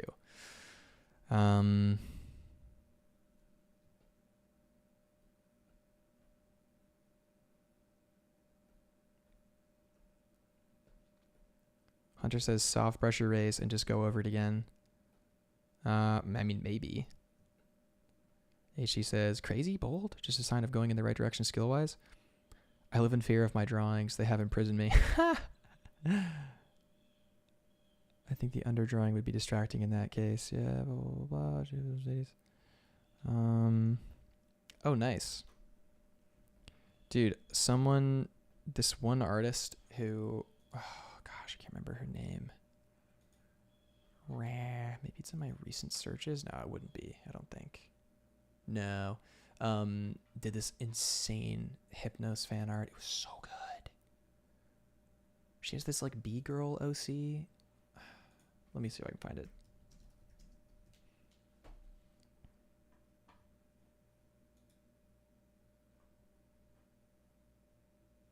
Gosh, what a terrible internet search. My goodness.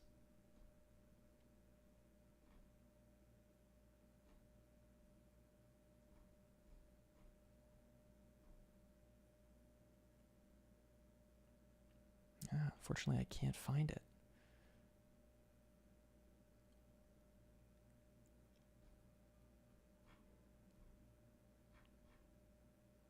Well, that's all right.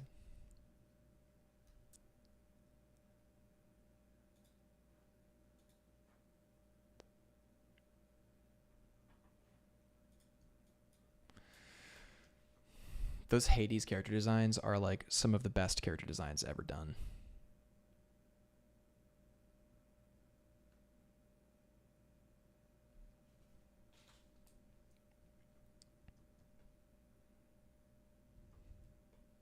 Yeah, maybe it'll be there. Let's see. It's possible.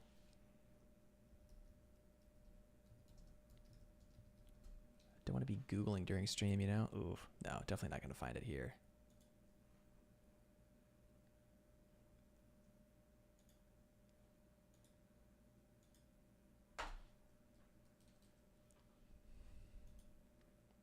There's just too much stuff out there, man.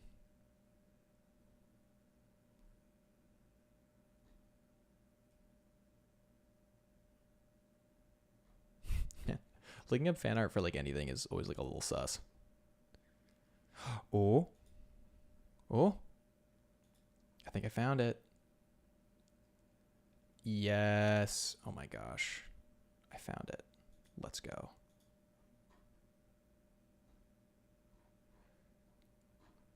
Look how good this fan art. The last I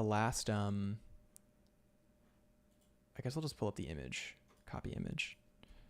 Look how good this fan art is. Isn't this sick? It's by Minamiko Mali. It's like a really, really good, really great artist on Instagram. But I love this. Like, I love this sleep mask with the eyes. I just like love it so much. But she made some great drawings of Hypnos. But this was like, I just love it so much. But yeah, you know, we're going to do it because any other character I've done with this kind of hair, I haven't really finished or used for anything. So like, we'll just go with it. Have fun. No one's stopping us. Things work.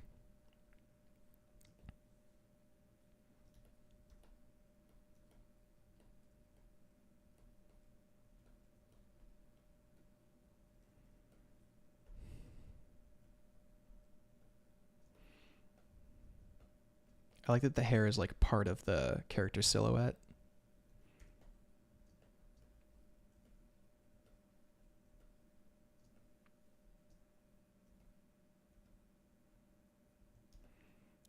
Maybe she's kind of looking at him like they have kind of maybe a bit more of a closeness than the deaf kid. Like the deaf kid's kind of, I mean, he's there. No, he's part of the crew, part of the ship. Am I right? Whoa! Oh my gosh, so many chat messages. Whoa. Every time I tab back over, it's like, yo, welcome Pernish Kate. That's exactly right, Zella. Solo, welcome Solo. It says, hello Gabriel. Did you get good at not using reference by using reference a lot previously, or was it different? Let me answer that in a second. Pernish Kate says, I just read my application requirements for college. I've got to do 15 pages of game of a game design, art design for a made-up game. Oh, that's cool. I'm both intimidated and excited. Dude, you should be excited. That's awesome. Are we talking about Hades? I love Hades. Yeah. We were talking about some Hypnos fan art briefly. But yeah, so oh yeah, no, I got what you meant, Zella. Yeah. Solo says, how'd you get good at not using reference? Honestly, I just drew so much, man. Like, I just drew so much. There's a ton of drawing, and a lot of drawing, like construction drawing. So like, you know, if you want to do a character, you know, that's like looking at you, and like their shoulders are here, and their arms kind of come out at this angle. You can keep the, you know, stuff at the right angle, and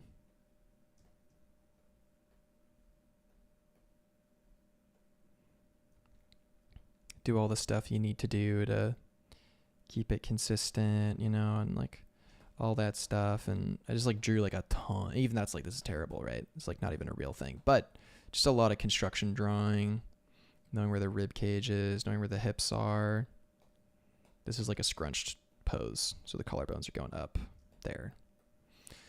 But yeah, just like learning anatomy, looking a lot. Like, I think if you draw from imagination and you want to be intentional about it, you'll really pay attention when you're looking at stuff. Jake says, Eurydice from Hades, one of my favorite character designs of all time. So much attitude in one plant lady. Oh yeah, very successful design for sure. Having a little art mannequin helps. True.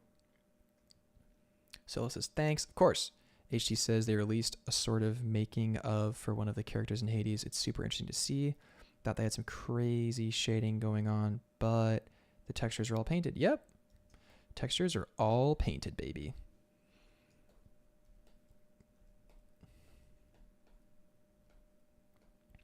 So the blind girl's a little tough. She's a little tough number. She's got her arms crossed. Oh, it's just tough if we do that. No tough. We're not allowed.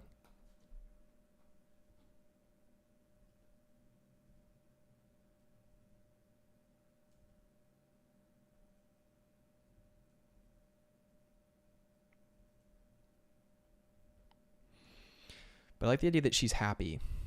She's like a happy person, even with her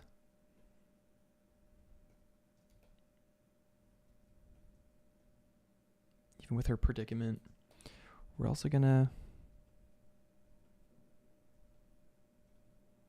raise the jaw a little on her, scrunch her face a little bit.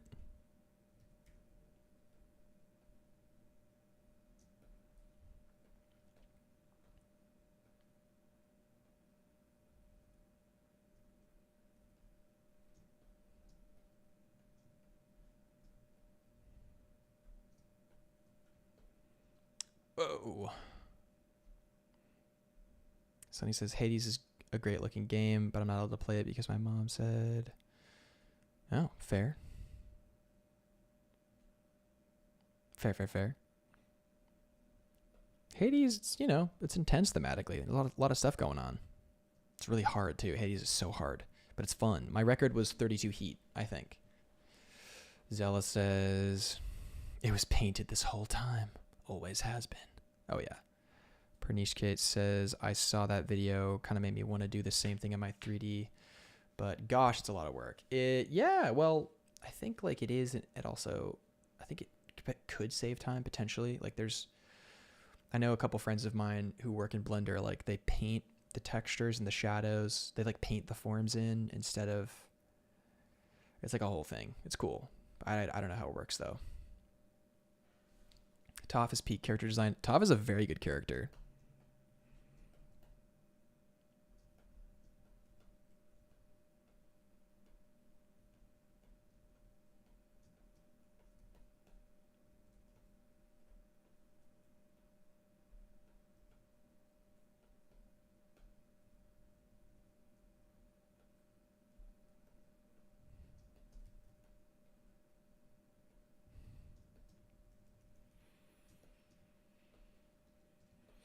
What's her deal gonna be?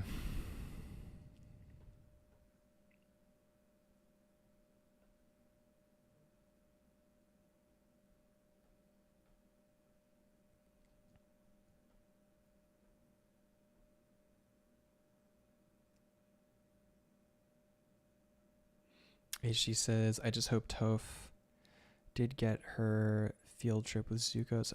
That's funny. Hype for Hades 2. Dude. Hades 2. You know, I am not going to lie. I kind of wanted to see Hades DLC before seeing Hades 2. I really wish there was Hades DLC before Hades 2, but that's okay. You know, why is there no gardening minigame above the surface? There's no incentive to beat it after you complete the main story, which no spoilers, no spoilers.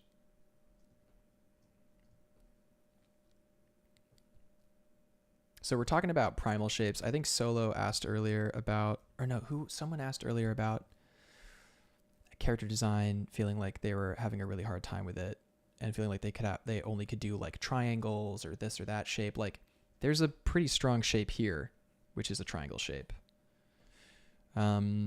That is in posture, it's in stance, it's in design of the costume and stuff, but that is an example, right? Like a sloping character. This character is a little different. Definitely not a triangle. It's much more of a kind of like upward character, lifted character.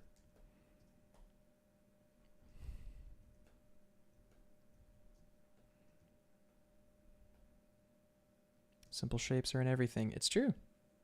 So true. So true. All right. Well, let's get this sketch down and we'll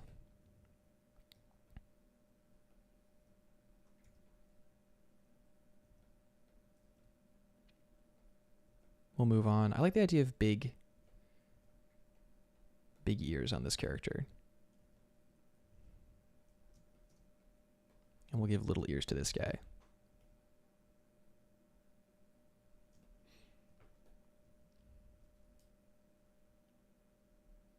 Colin says, drew along by making my own lantern sidekick for funsie. Dude, put it in the sketchbook channel of the Discord. Do it. Straight rectangle looking. Yeah, exactly, Printish Kate. Oh, Colin has to go to work. Sag. Grim says, what would the DLC be called? Oh, gosh, I don't know. Honestly, I wanted to fight the gods. Like, Zagreus, imagine. Or they kept teasing Heracles in Hades. They kept teasing Heracles. There's so many more bosses you could do in Hades, and I wish I could have seen it. Would have been cool. You know, another god with more boons, or maybe 2 more gods with more boons. I know everyone you add, you have to do like combos and synergy with like every other thing, but you know, come on, little bit. CDC idea, lantern character. Hey, maybe. Can we weave blind walking stick / wand in her hair? Oh my gosh. Maybe. That's an interesting thought.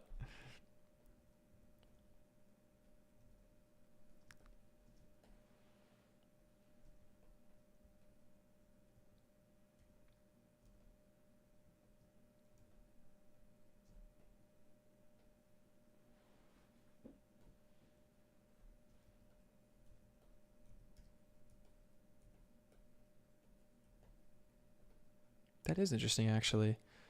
Whoa. Jake said the Frog and Hades 2 trailer is everything. War on Olympus, where you get boons from hell, residents instead. Oh, that'd be sick. Hunter says also sketched along, but don't have access to the Discord. Ripping the shit. Sneezy J says, hi everyone, just joined the stream. Happy to hear another Hades discussion. Yeah. Dude, I could talk about Hades all day, every day. I love that game so much. Oh, I really want to play it now.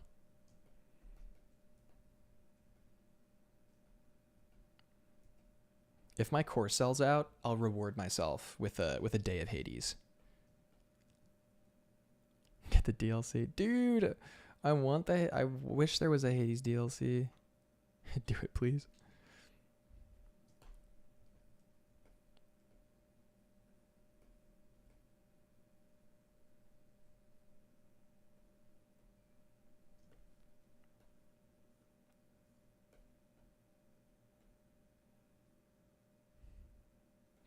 Okay, maybe the way she gets around. This is just like a weird idea, but what if she has in her arms a cat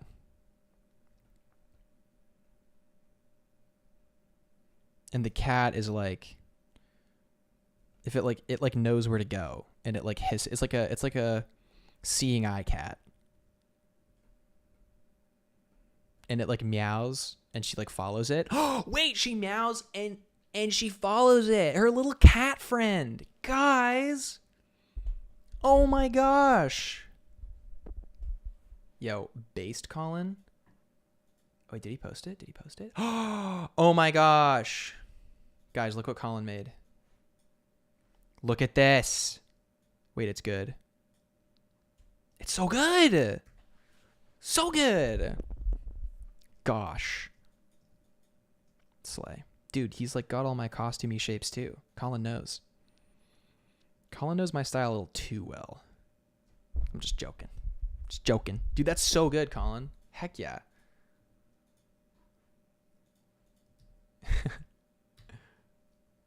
Dude, let's go. So sick. It's like totally in the world too. That's like based. Based as heck. It's kind of a draw this in your style a little.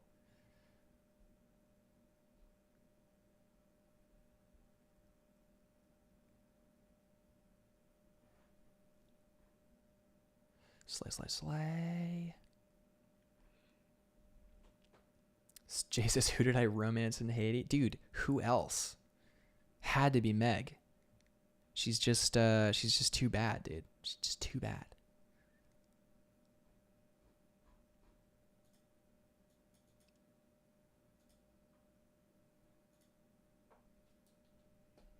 Tried to keep it in vibes, dude. You killed it. You killed it, Colin. You slayed. Slayed.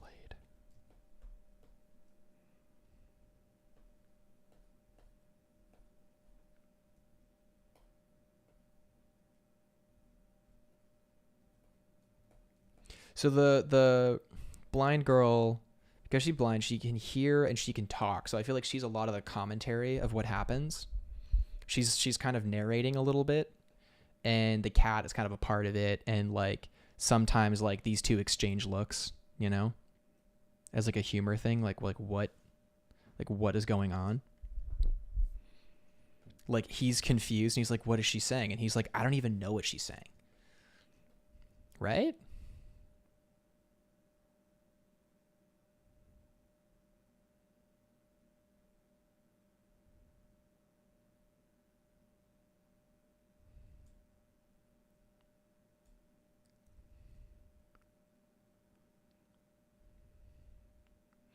I think it would be cute, but also maybe a bird. Could do a bird. I like the idea of a meowing thing. Because when cats hiss, like when cats hiss at a villain, that's such a great moment. You know what I mean? Or like, because cats like can sense stuff. You know what I mean? I feel like there's an opportunity there. Also, if the cat's big tail was like kind of like her tail,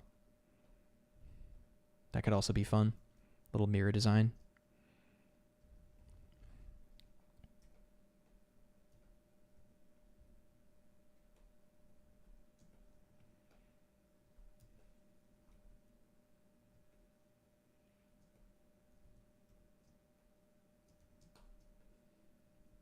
Yeah, cats are emotive. I feel like it like lead them on their journey.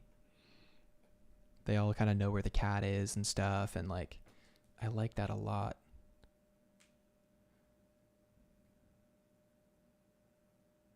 Nyx is the love of my life.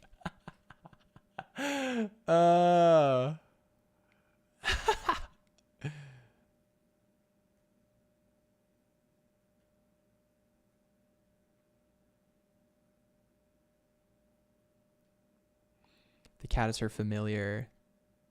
Is she the mage then? Maybe. Maybe. She low-key giving number 3 from Spy Kids Next Door. Dude, I loved Kids Next Door. That was so cool. I thought that was the coolest thing when I was a kid. But I didn't have TV when I was a kid, so like I couldn't really watch it. And like I had like when I finally was able to, I was like, this is so cool. This is so sick. Like I loved it. I loved it so much.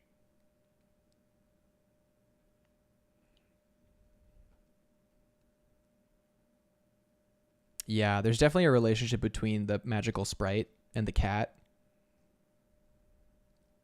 There's a lot of humor going on here. So, okay, look at the absolute wealth of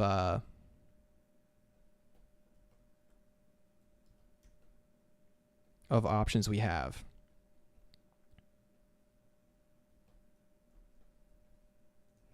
We have a deaf, kind of anxious character.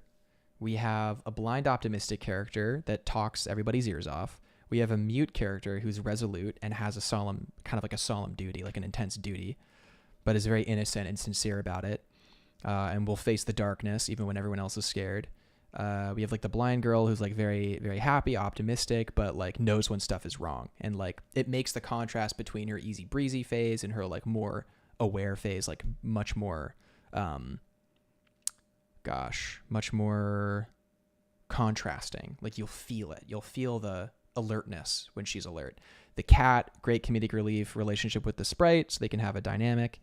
The sprite doesn't talk, so you can just end that right there. And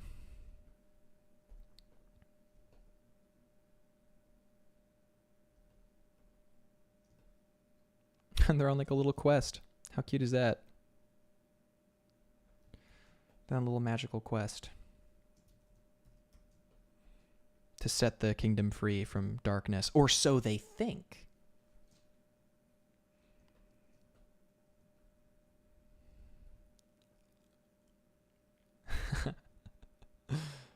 Oh man, it was cool. I also didn't have the TV show. I just got the vibe from like episode 1.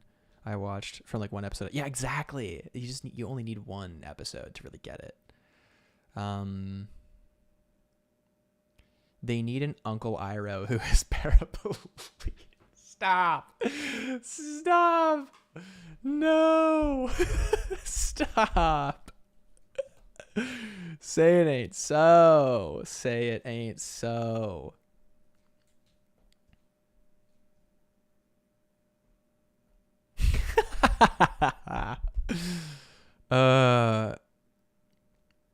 Gotta get this to Disney. This IP might save them from the fall off. Dude, maybe.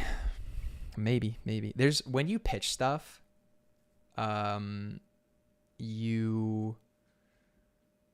there's like a possibility that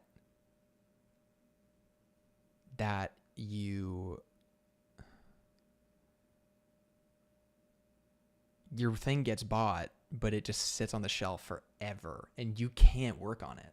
Like that's a possibility. When you pitch stuff, you got to think about, we love show. You guys know Gravity Falls? I love that show. Like what a wholesome, lovely, wonderful show. Honestly, this girl is a little bit, what's her name from Gravity Falls, a little bit, but I love that show. And imagine if it got bought, but they didn't produce it and it just sat on the shelf forever. And now think about all the shows that could have been that are just sitting on a shelf right now. There's way more than you could possibly think that have gotten pitched and bought, and that have just not been produced. And a lot of the time studios will buy your idea. They'll obviously try to lowball you, but they'll buy your idea and then they'll never make it. And they don't want their competitors to make, Mabel, from Gravity Falls. They don't want their competitors to make it. So they just let it sit on the shelf. They buy it just so that no one else can make it. Like, isn't that terrible? Uh-oh.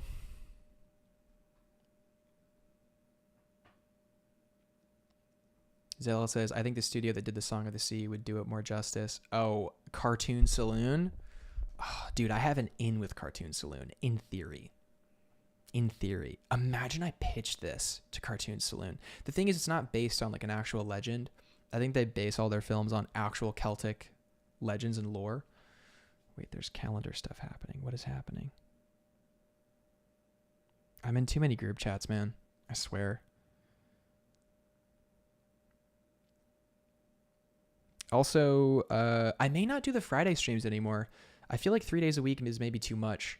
But actually, you know, I may try doing it like tomorrow morning. That could be fun, like a morning warm-up stream, and we just kind of maybe do some studies or something. I don't know.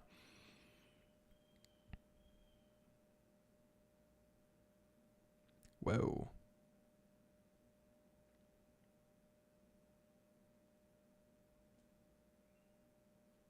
Sick.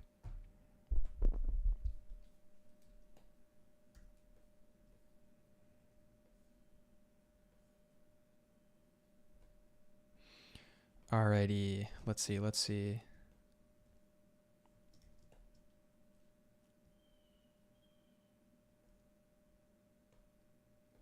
You guys, I gotta say, quick pause before we kind of bring the stream to a close. I gotta say, I am like so grateful to the community and everybody who's tuned in here and stuff. Like so tuned in. Oh, see you later, Auroras. All the best. Like I'm just like so grateful because you guys have been amazing and like so awesome. And I'm so glad that the stuff that I really like and am excited by is also resonating with people. Like that's so cool. I'm just really, really grateful for the community here. Thank you guys so much. Oh, see you later, Jake. Take care.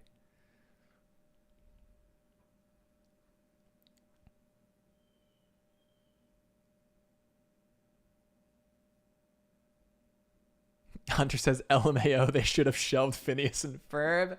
No. There's 104 days of summer vacation.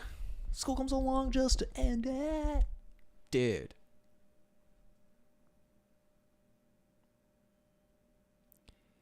Nab says not necessarily. It wasn't B in Puppy Cat, originally Cartoon Saloon show too. Ooh, that's a good point. Only Tom Moore's movies are based off Celtic myths. Their latest movie was based on some book, I think. Oh, sick.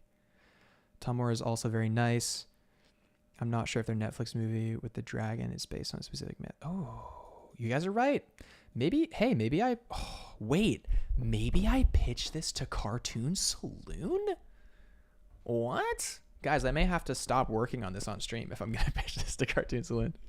I mean, we'll see. Solo says we're more grateful. Aww. Big smoochums. Katon says thank you for streaming and being a cool person with great talent. Aw, dude. Practice, baby. Practice. If it weren't for the doof, that show would not have been very good, not gonna lie. Dude, Doofenshmirtz made it. But that was the creator. The creator made that character, so. Betty the Platypus. Yeah, that's right. That's right. I can do the doof. Everybody can do the doof, though, so. They made one Star Wars version episode. Dude, that Star Wars episode the Cartoon Saloon did in Visions was like the first time for me that Star Wars has felt like Star Wars since the Genndy Tartakovsky animated 2007 Clone Wars. 2006? I think it's 2007.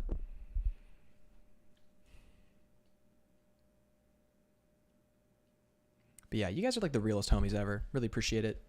Thank you guys for liking the videos and watching them back. And if you guys want to watch the VODs and stuff, I made a playlist on my channel that'll like take you through all of them. So that's cool. And voiced him, exactly, Zella. He voiced the doof.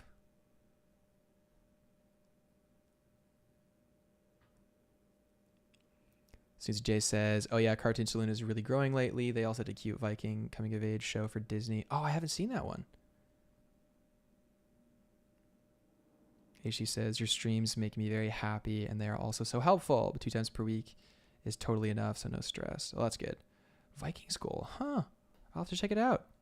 Dude, I've been so off the grid, man. I've been just hustling. I haven't watched any shows. The only thing I've watched recently were the Wes Anderson short films on Netflix. Oh my gosh. So intense. Roald Dahl really was writing stories. He was technically writing stories, guys. Okay, so we have our little... Wait. I love this little blind character. She's kind of a little bit of a successor to an older... Wait, this is all... Oh my gosh, I just realized I kind of just remade a trio that I made a long time ago. But it's like good now. Oh my gosh. Wait, that's amazing.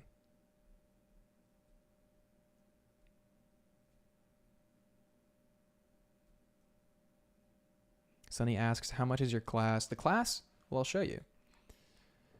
The class. So I'll pull this up briefly. We can go through this like maybe once on the stream.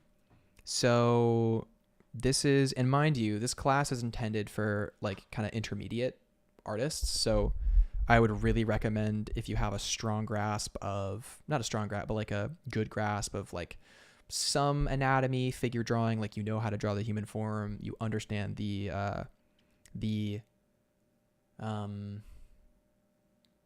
what's it called? The fundamentals of art and design. That's really helpful. I put that in the, I put it in the kind of like requirements at the bottom. So I would definitely suggest this to people who are like on their art journey, who have felt like they're maybe a little stagnated and they want to get to that next level, like that next level. Like you want to kind of go pro, like this is going to be the course for you. It's going to reveal all your blind spots and kind of open you up to a lot of theory and practices that you were not aware of. So it's a 7-week course for $700. So it breaks down to $100 a week. That includes one class, basically one lecture per week, which I'll go through all the lectures. That'll be for 2 hours, around 2 hours, probably run over, knowing me. That'll be on Zoom. Anyone can ask questions, and then I'll give the assignment with all the goals of the assignment and everything like that. Then the feedback sessions will be on Sundays. That'll be a separate session where we'll go through all the assignments and I'll give feedback to everybody. And then there'll be an individual session every week, mentorship session. So the goal of this course is to really be a crucible. So if you're wanting to take your skills to that next level and you really want to gain a really deep well of understanding for character design specifically, we're running through very specific assignments to really build that foundation that you can stand on and continue to learn going forward. A huge issue of learning art and learning this practice of design is just like lack of knowing what questions to even ask. So this will set you up to know what questions to ask, essentially. But there'll be one individual session a week. It'll be an hour long, around an hour. And you'll get one individual session each week. So you'll get 7 one-on-one mentorship courses in addition to the feedback assignments. So that's a really good deal. Week 1 is going to be if you give a kid a sword, which was the basis of the entire project we're doing right now. I wanted to test the assignments out. So this was the outcome of this assignment for me, just as a creative. I wanted to do a stained glass sword, give it to him. And now we have like a whole world based off that. So to give you an idea of what we're doing here, we're going to do villains. We're going to do simple heroes made better. So Jake asked earlier about areas of rest. We're going to be covering that concept among many other concepts to help you simplify your main characters, your heroes, and just characters in general so that they're actually successful. You're not getting bogged down by unnecessary stuff. We're going to be doing knights and squires, so talking about duos, but with a particular hierarchy, why you should do animal sidekicks, what they're useful for, all that stuff, dynamic pairings. Dynamic pairings is going to be a really fun one because thinking of your characters as duos is like really essential for a successful character a lot of the time. And week 7 is if they can fly, which is going to be my favorite assignment, which is why I saved it for last. And that's going to be designing a character that can fly. The course starts on November 6th and it'll run till the end of December. The last feedback session is scheduled for the 24th, but honestly, we're probably going to push that till after after New Year's, which will be fun because we can all actually like set resolutions together after the final feedback session. Like that'll be really fun. Give you a little bit more time to work on it too if you want to work on it, make it a banger. But yeah, so that's pretty darn exciting in my opinion. But yeah, the course is $700, so I wanted to keep it as affordable as I could, and make it affordable enough that I could actually afford to do it, because all the time, man, all the time that's gone into it and will continue to go into it for sure.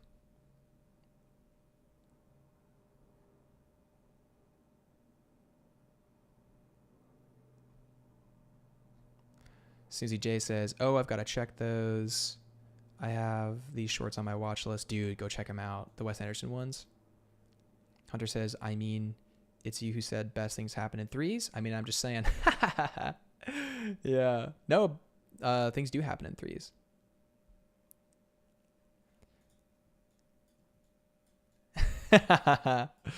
Oh, sorry to hear that, Sonny. I think, you know, when you get to the end of high school or something, like I would start to look at that point for you. If you wanted to improve your art skills, I would look for classes at that phase. I think this particular course is probably going to be kind of a little bit too far ahead of where you're at currently. But that's okay. That's totally okay.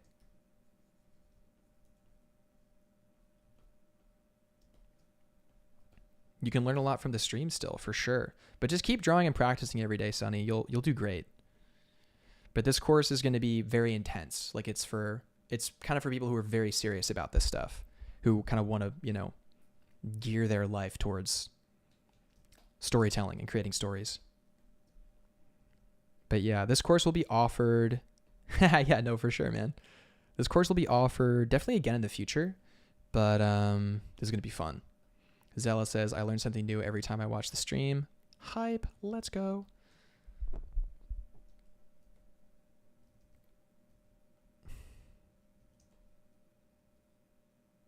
Sick. I'm so glad. I'm like actually so glad.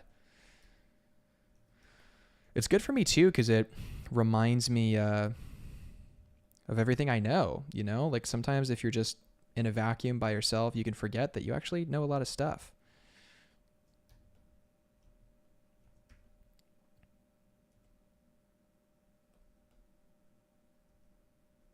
I love this cat idea that it's like a seeing eye cat.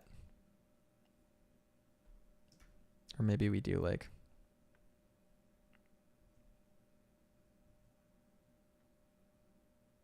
like meow. No, I gotta. We'll fix it. We'll definitely fix it for sure. Snoozy J says, kind of related question. While I still remember it, you seem to have a very broad visual library. I've wondered, how did you build it? Dude, too many, just so many sketchbooks, man. Drawings, all that stuff.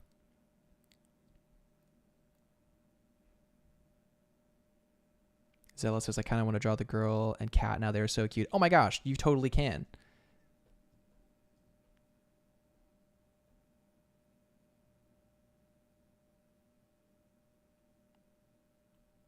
Start drawing a skeleton character. Don't make my mistakes. That's funny, Grim. Yeah, learn the skeleton. Skeleton's great to learn. Beep boop bop boop. Meh. Meh.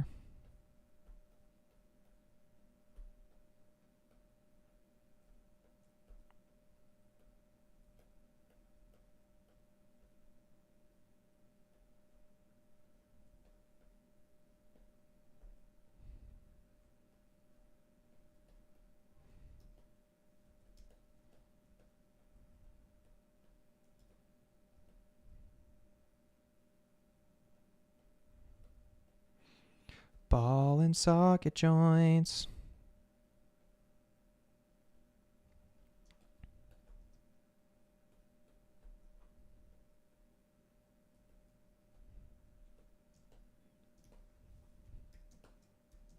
The skeleton. Oh my gosh. Zell says spoopy. Good to have you. Yeah, good to have you, buddy. Also, Keegan Miller, first stream I catch live. Watched over half the VODs. Oh my gosh. Glad to finally catch one as it happens. Welcome, Keegan. Oh my gosh, sick. Natty says, same here for stream. Oh my gosh, welcome, Natty. Welcome, Keegan. You guys are awesome. You guys rule. All right, we're going to make her head a little bit bigger.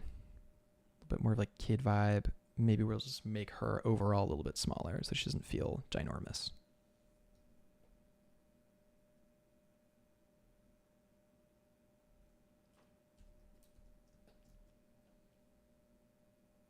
Also, we gotta make the cat bigger because remember she's a kid, so the cat will be like big to her.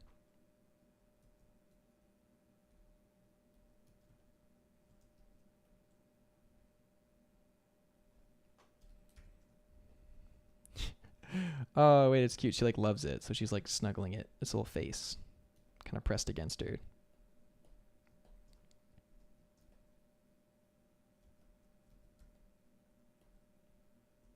Yeah, I'm just gonna say, like, I love the lurkers. Lurkers are awesome. So glad you guys are here, even if you're lurking. Love you guys. And people who watch the VODs, if you're watching the VOD right now, you're awesome. You're great. I hope you're doing really well today. Hope you're just killing it, enjoying drawing, enjoying life. Life is so wonderful. We're so lucky to be here, to be able to draw together, share our knowledge together. Very, very lucky. And yeah, also, if you guys like the stream, definitely like this video. If you guys want to catch future ones, subscribe. Don't forget to subscribe, guys. Become a subscriber. And yeah. I've heard the VODs make a really great podcast while you're sketching by yourself, so there you go. Just a little fact for you, just in case. All right.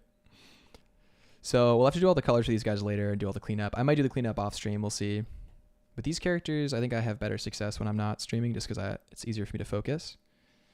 But this was so fun. Really, really fun. Heck yeah.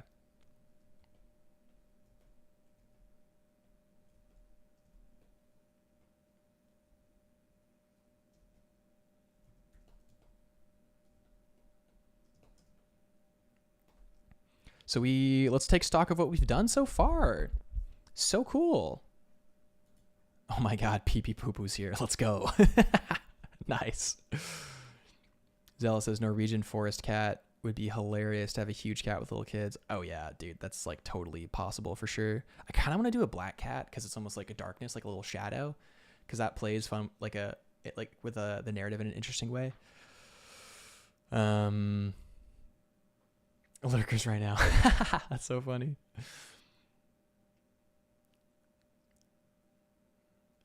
I haven't been able to make these past couple of weeks because it's been a bit of an inconvenient time. Dude, no worries. No worries. It's I kind of treat the live stream like a lecture and listen and learn. Oh, I'm so glad. I'm so glad it's useful. I figure as long as I'm more educational and like better for someone's mental health than like an Instagram doom scroll, then it's okay. It's good enough.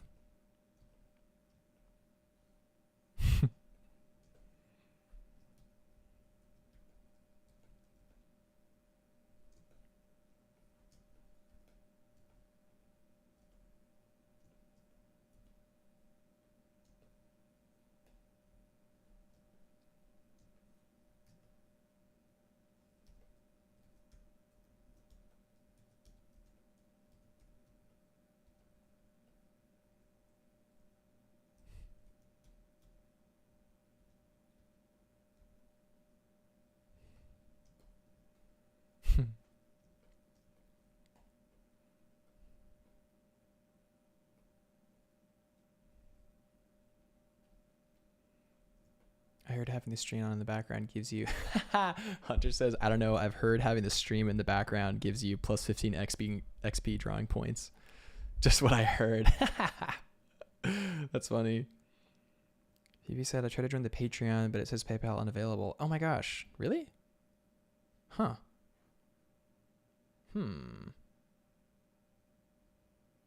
Weird. Could be a regional thing. Sometimes it's a regional thing.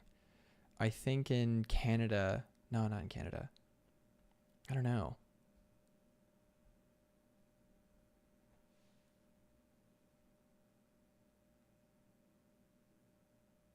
Oh my god. Damn. Intense.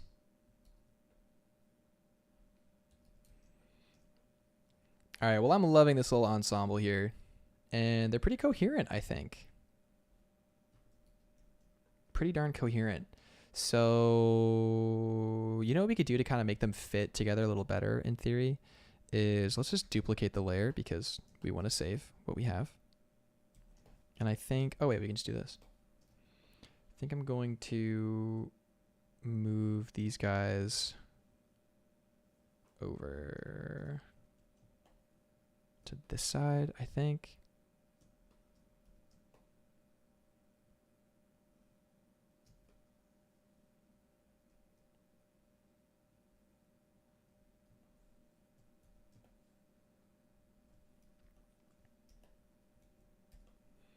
Move him over here. That way they're all facing in, which kind of brings them all together. Oh, wait, now he's looking at the sword in an interesting way. That's kind of interesting, right? Oh, maybe he wishes he was chosen by the sword, and there's like an internal dynamic there. And she just doesn't care at all. She could care less. She just has her little cat friend, and that's good enough for her.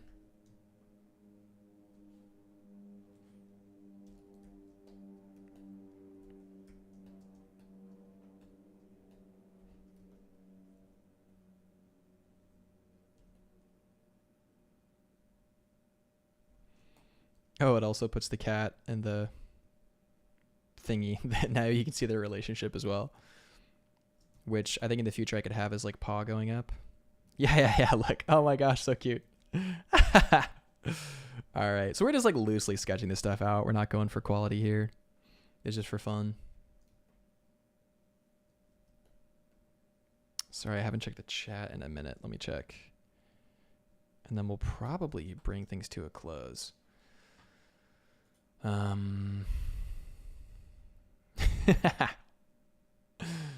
guys are funny.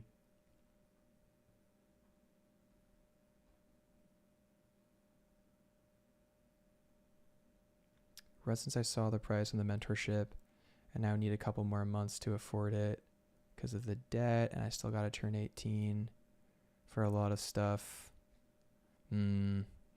Yeah.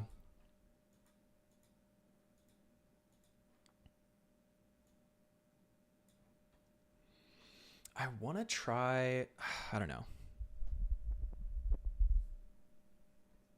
Dude, I hope you can take it soon.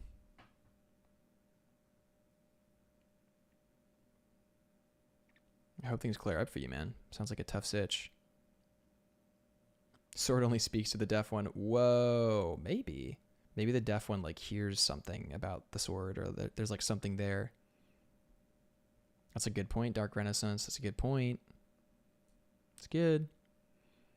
Love the designs. Oh, so glad. Yeah, these are fun. So this is a fun little ensemble. This is a trio, like a little trio design, right? And what we can do is kind of take this idea, right? Let's copy this again even. Let's say we wanted this to be a pitch image, right? Like a hero image for pitch. We could do the 3. And we could do kind of like, in theory,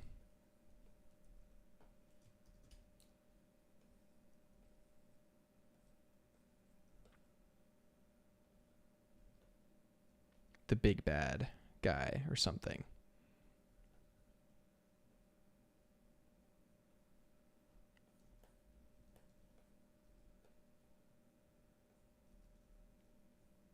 But he's like looking over his shoulder.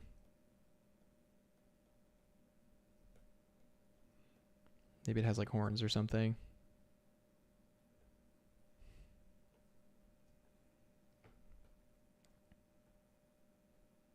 HG says, have you seen that video of the usually grumpy cat, which is put into one of those baby wrap things and totally loving it? The cat character just reminded me of that. Yeah, exactly.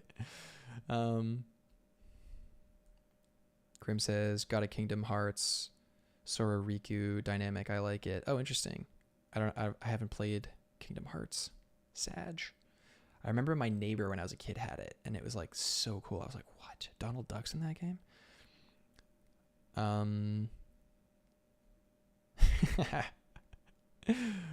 Damn. It's the Balrog. Oh yeah, it could be the Balrog. Or we could just keep it kind of wispy, sort of darkness vibe for now.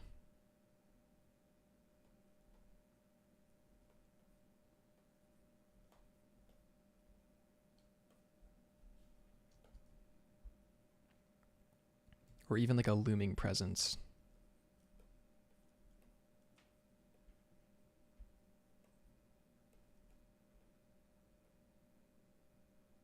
personify it if we wanted to.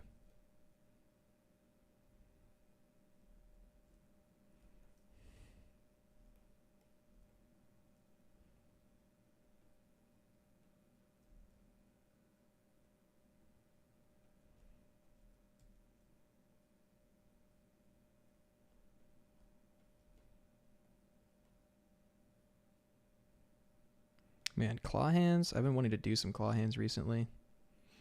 But something like this, right?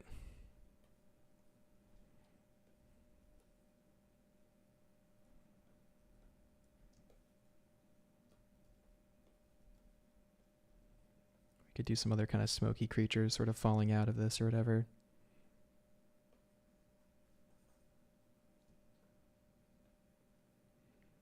Title image or title like... Title thing. Oh, they're looking at the sword central image. It's very Luke Skywalker, this pose.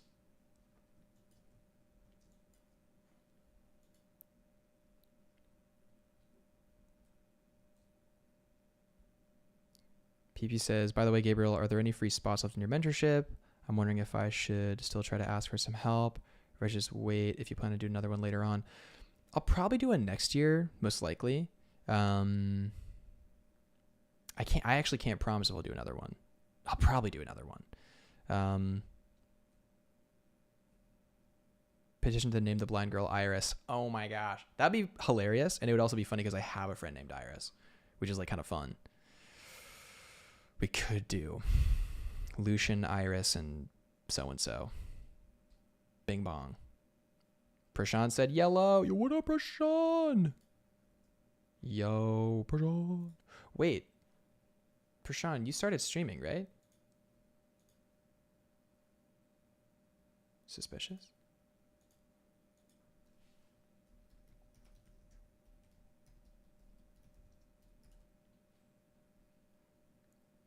Hey.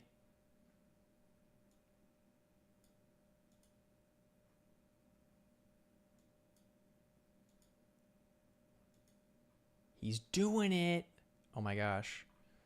Prashant, the 3D god, live streaming. Slay? Slay? I'm going to link it, dude. There's nothing you can do.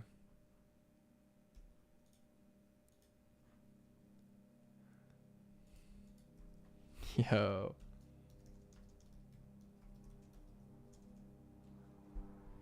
Prashant is a 3D goat.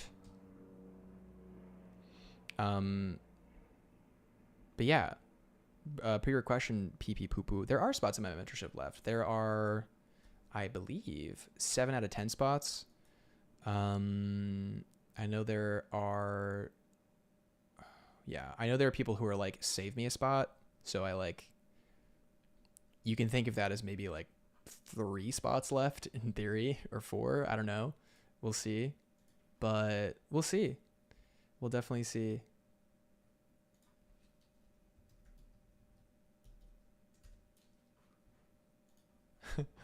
Cool.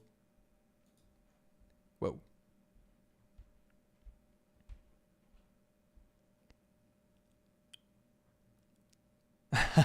Sick, man. Yeah. Yeah, if you can, it's going to be a really, really cool. Yeah, at pee pee poo poo. You got to change your names. I don't have to keep saying it. Oh, nice. Yeah, this curriculum is going to be like very in-depth, very intense. It's going to be awesome. I'm so excited. Basically, you know, when I decided I was a character designer, or that when I decided like I am a character designer, that's what I do, that's what I'm practicing, that's what I will become professionally, I was like, you know what? Let's this is the course I wish I had for that time. Sorry guys, I'm like so brain dead. I'm like so tired. Also, we've been going for 2.5 hours. Okay, we got to wrap up. But look, we did it. We did the thing. We did the little guys. Look at them go.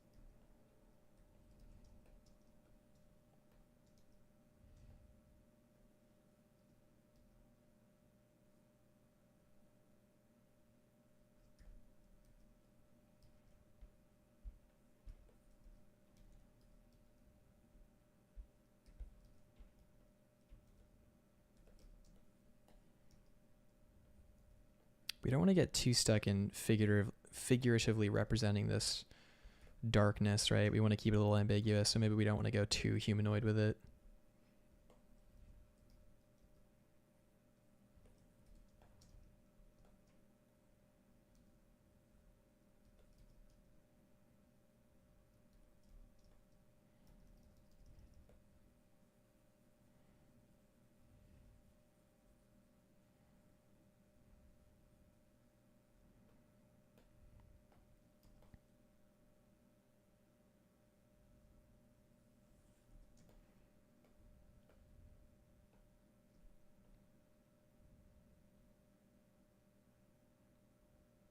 This is like a rough layout just for my own personal like want. So if I ever want to finish this project or work on it or whatever, I'll kind of have this layout as kind of like oh yeah, this is what I was doing with this. There was like a shadow and a guy and whatever. It's like a note to my future self, kind of, if that makes sense.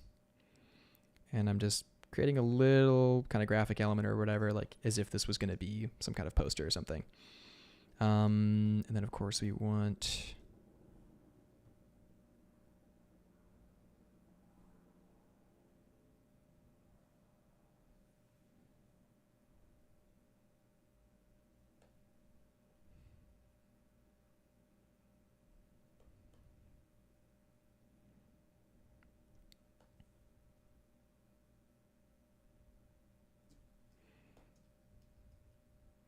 we're going to use a soft brush. We're going to just imply some light going on here. Creates kind of a cool graphic effect. Yeah, it'll do for now.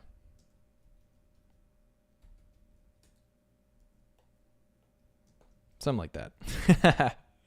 But yeah, no, it's kind of cool. I like it. I like the world.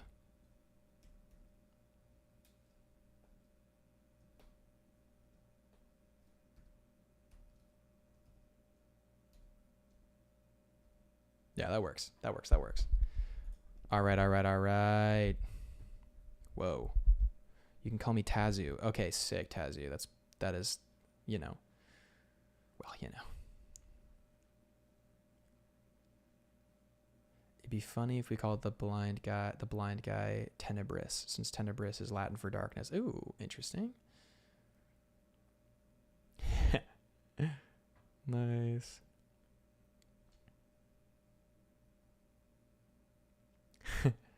Kitano Ken says, yo, here late. Met Proco yesterday, pretty cool. You met Stan? The Stan man himself? What a legend. Stan. I'll probably try to meet him at Lightbox. We'll see, I don't know. Aurora says, I feel so seen now. Seeing Gabriel accidentally drop the lasso. Feel strong.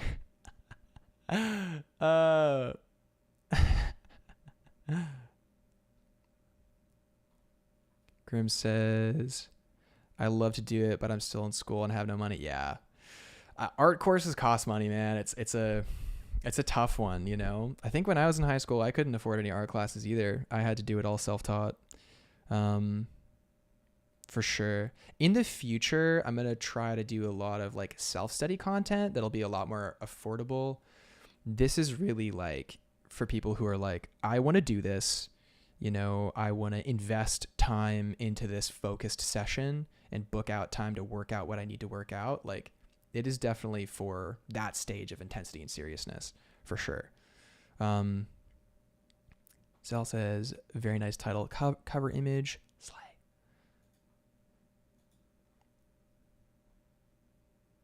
Oh, nice, Ken. Got some feedback. Sick. Mojo says, can't believe you're just whipping up worlds like every stream. Oh, man. Yeah. Hey, it's a skill. World building is a skill. Character design is a skill. It's not just drawing. It's not just you learn to draw, now you can draw characters. Not even close, which is why I'm sharing everything I'm sharing.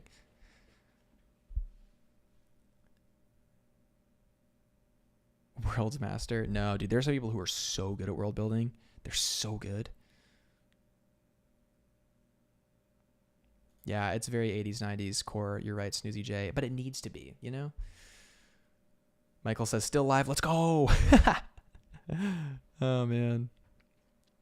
Dude, world building is fun. There's so much content on world building now, which is really, really cool.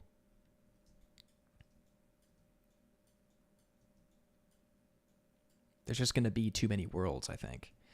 But yeah, so we've got our little friend here. Let's kind of review what we did. So we wanted to talk about ensemble, right? So we had our original lineup of the same character, one character, and we showed when he first finds the sword at a moment of need or whatever, or somehow the sword comes to him.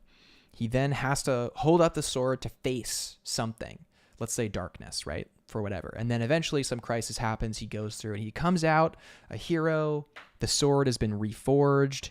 He's mastered the magic of the little sprite guy, all that stuff. And we took that and we went, okay, let's build an ensemble around this character. So what we did was we went and started sketching, and we decided that darkness is kind of the big bad of this world. This is up for debate, but that's where we started, right? So dark and light are the main themes.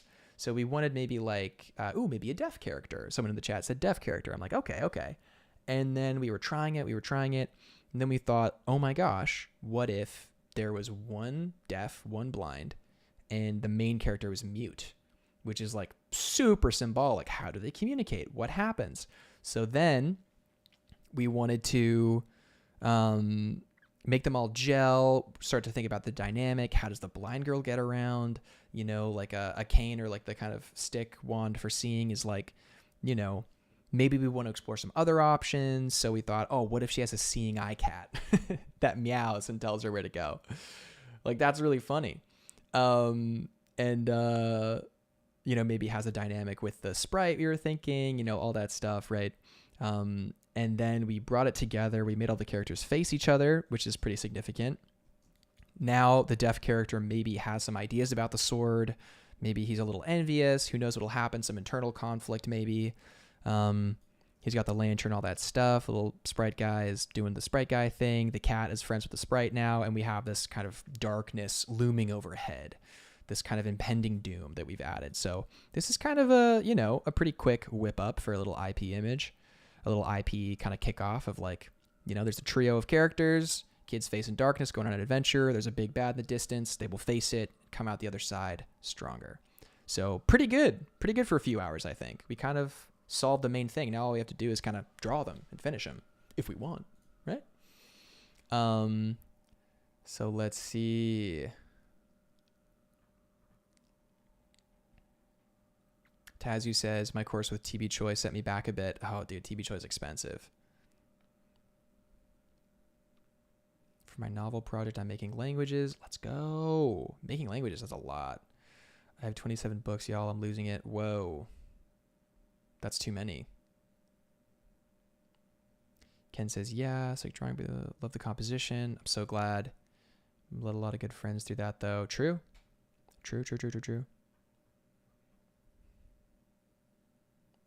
It's so sick. Gabriel multiverse on the horizon. Fish people versus sky pirates. Well, that I actually designed that to be canonically in the same world. Like those two stories do happen in the same world, but they're very far apart. The fish people and the sky pirates, they're very far apart, but it is the same world. So that's, that's a little teaser for you there. Whale sound Morse code. Sick. Would she do sign language? Maybe. See no evil, speak no evil, hear no evil. Exactly, Zella. Exactly.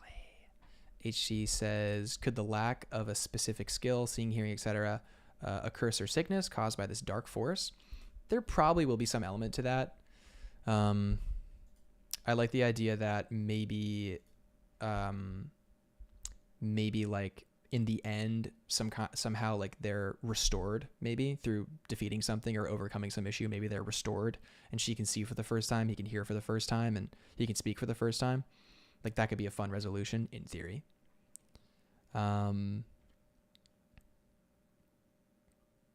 Fish people and sky pirates is canon. It is canon. Jay says, I used to communicate with my friends through numbers on a calculator so we could cheat on oh my gosh, ingenuity. Still trying to make my oh, nice. That'd be so cool. We'll see what happens. But yeah, guys, this was so fun.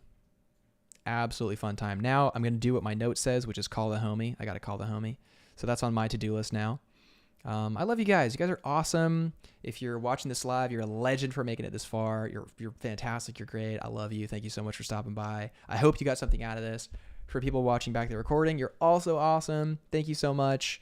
Really appreciate all the support. Definitely subscribe to catch the next one live, turn on notifications, all that cool stuff.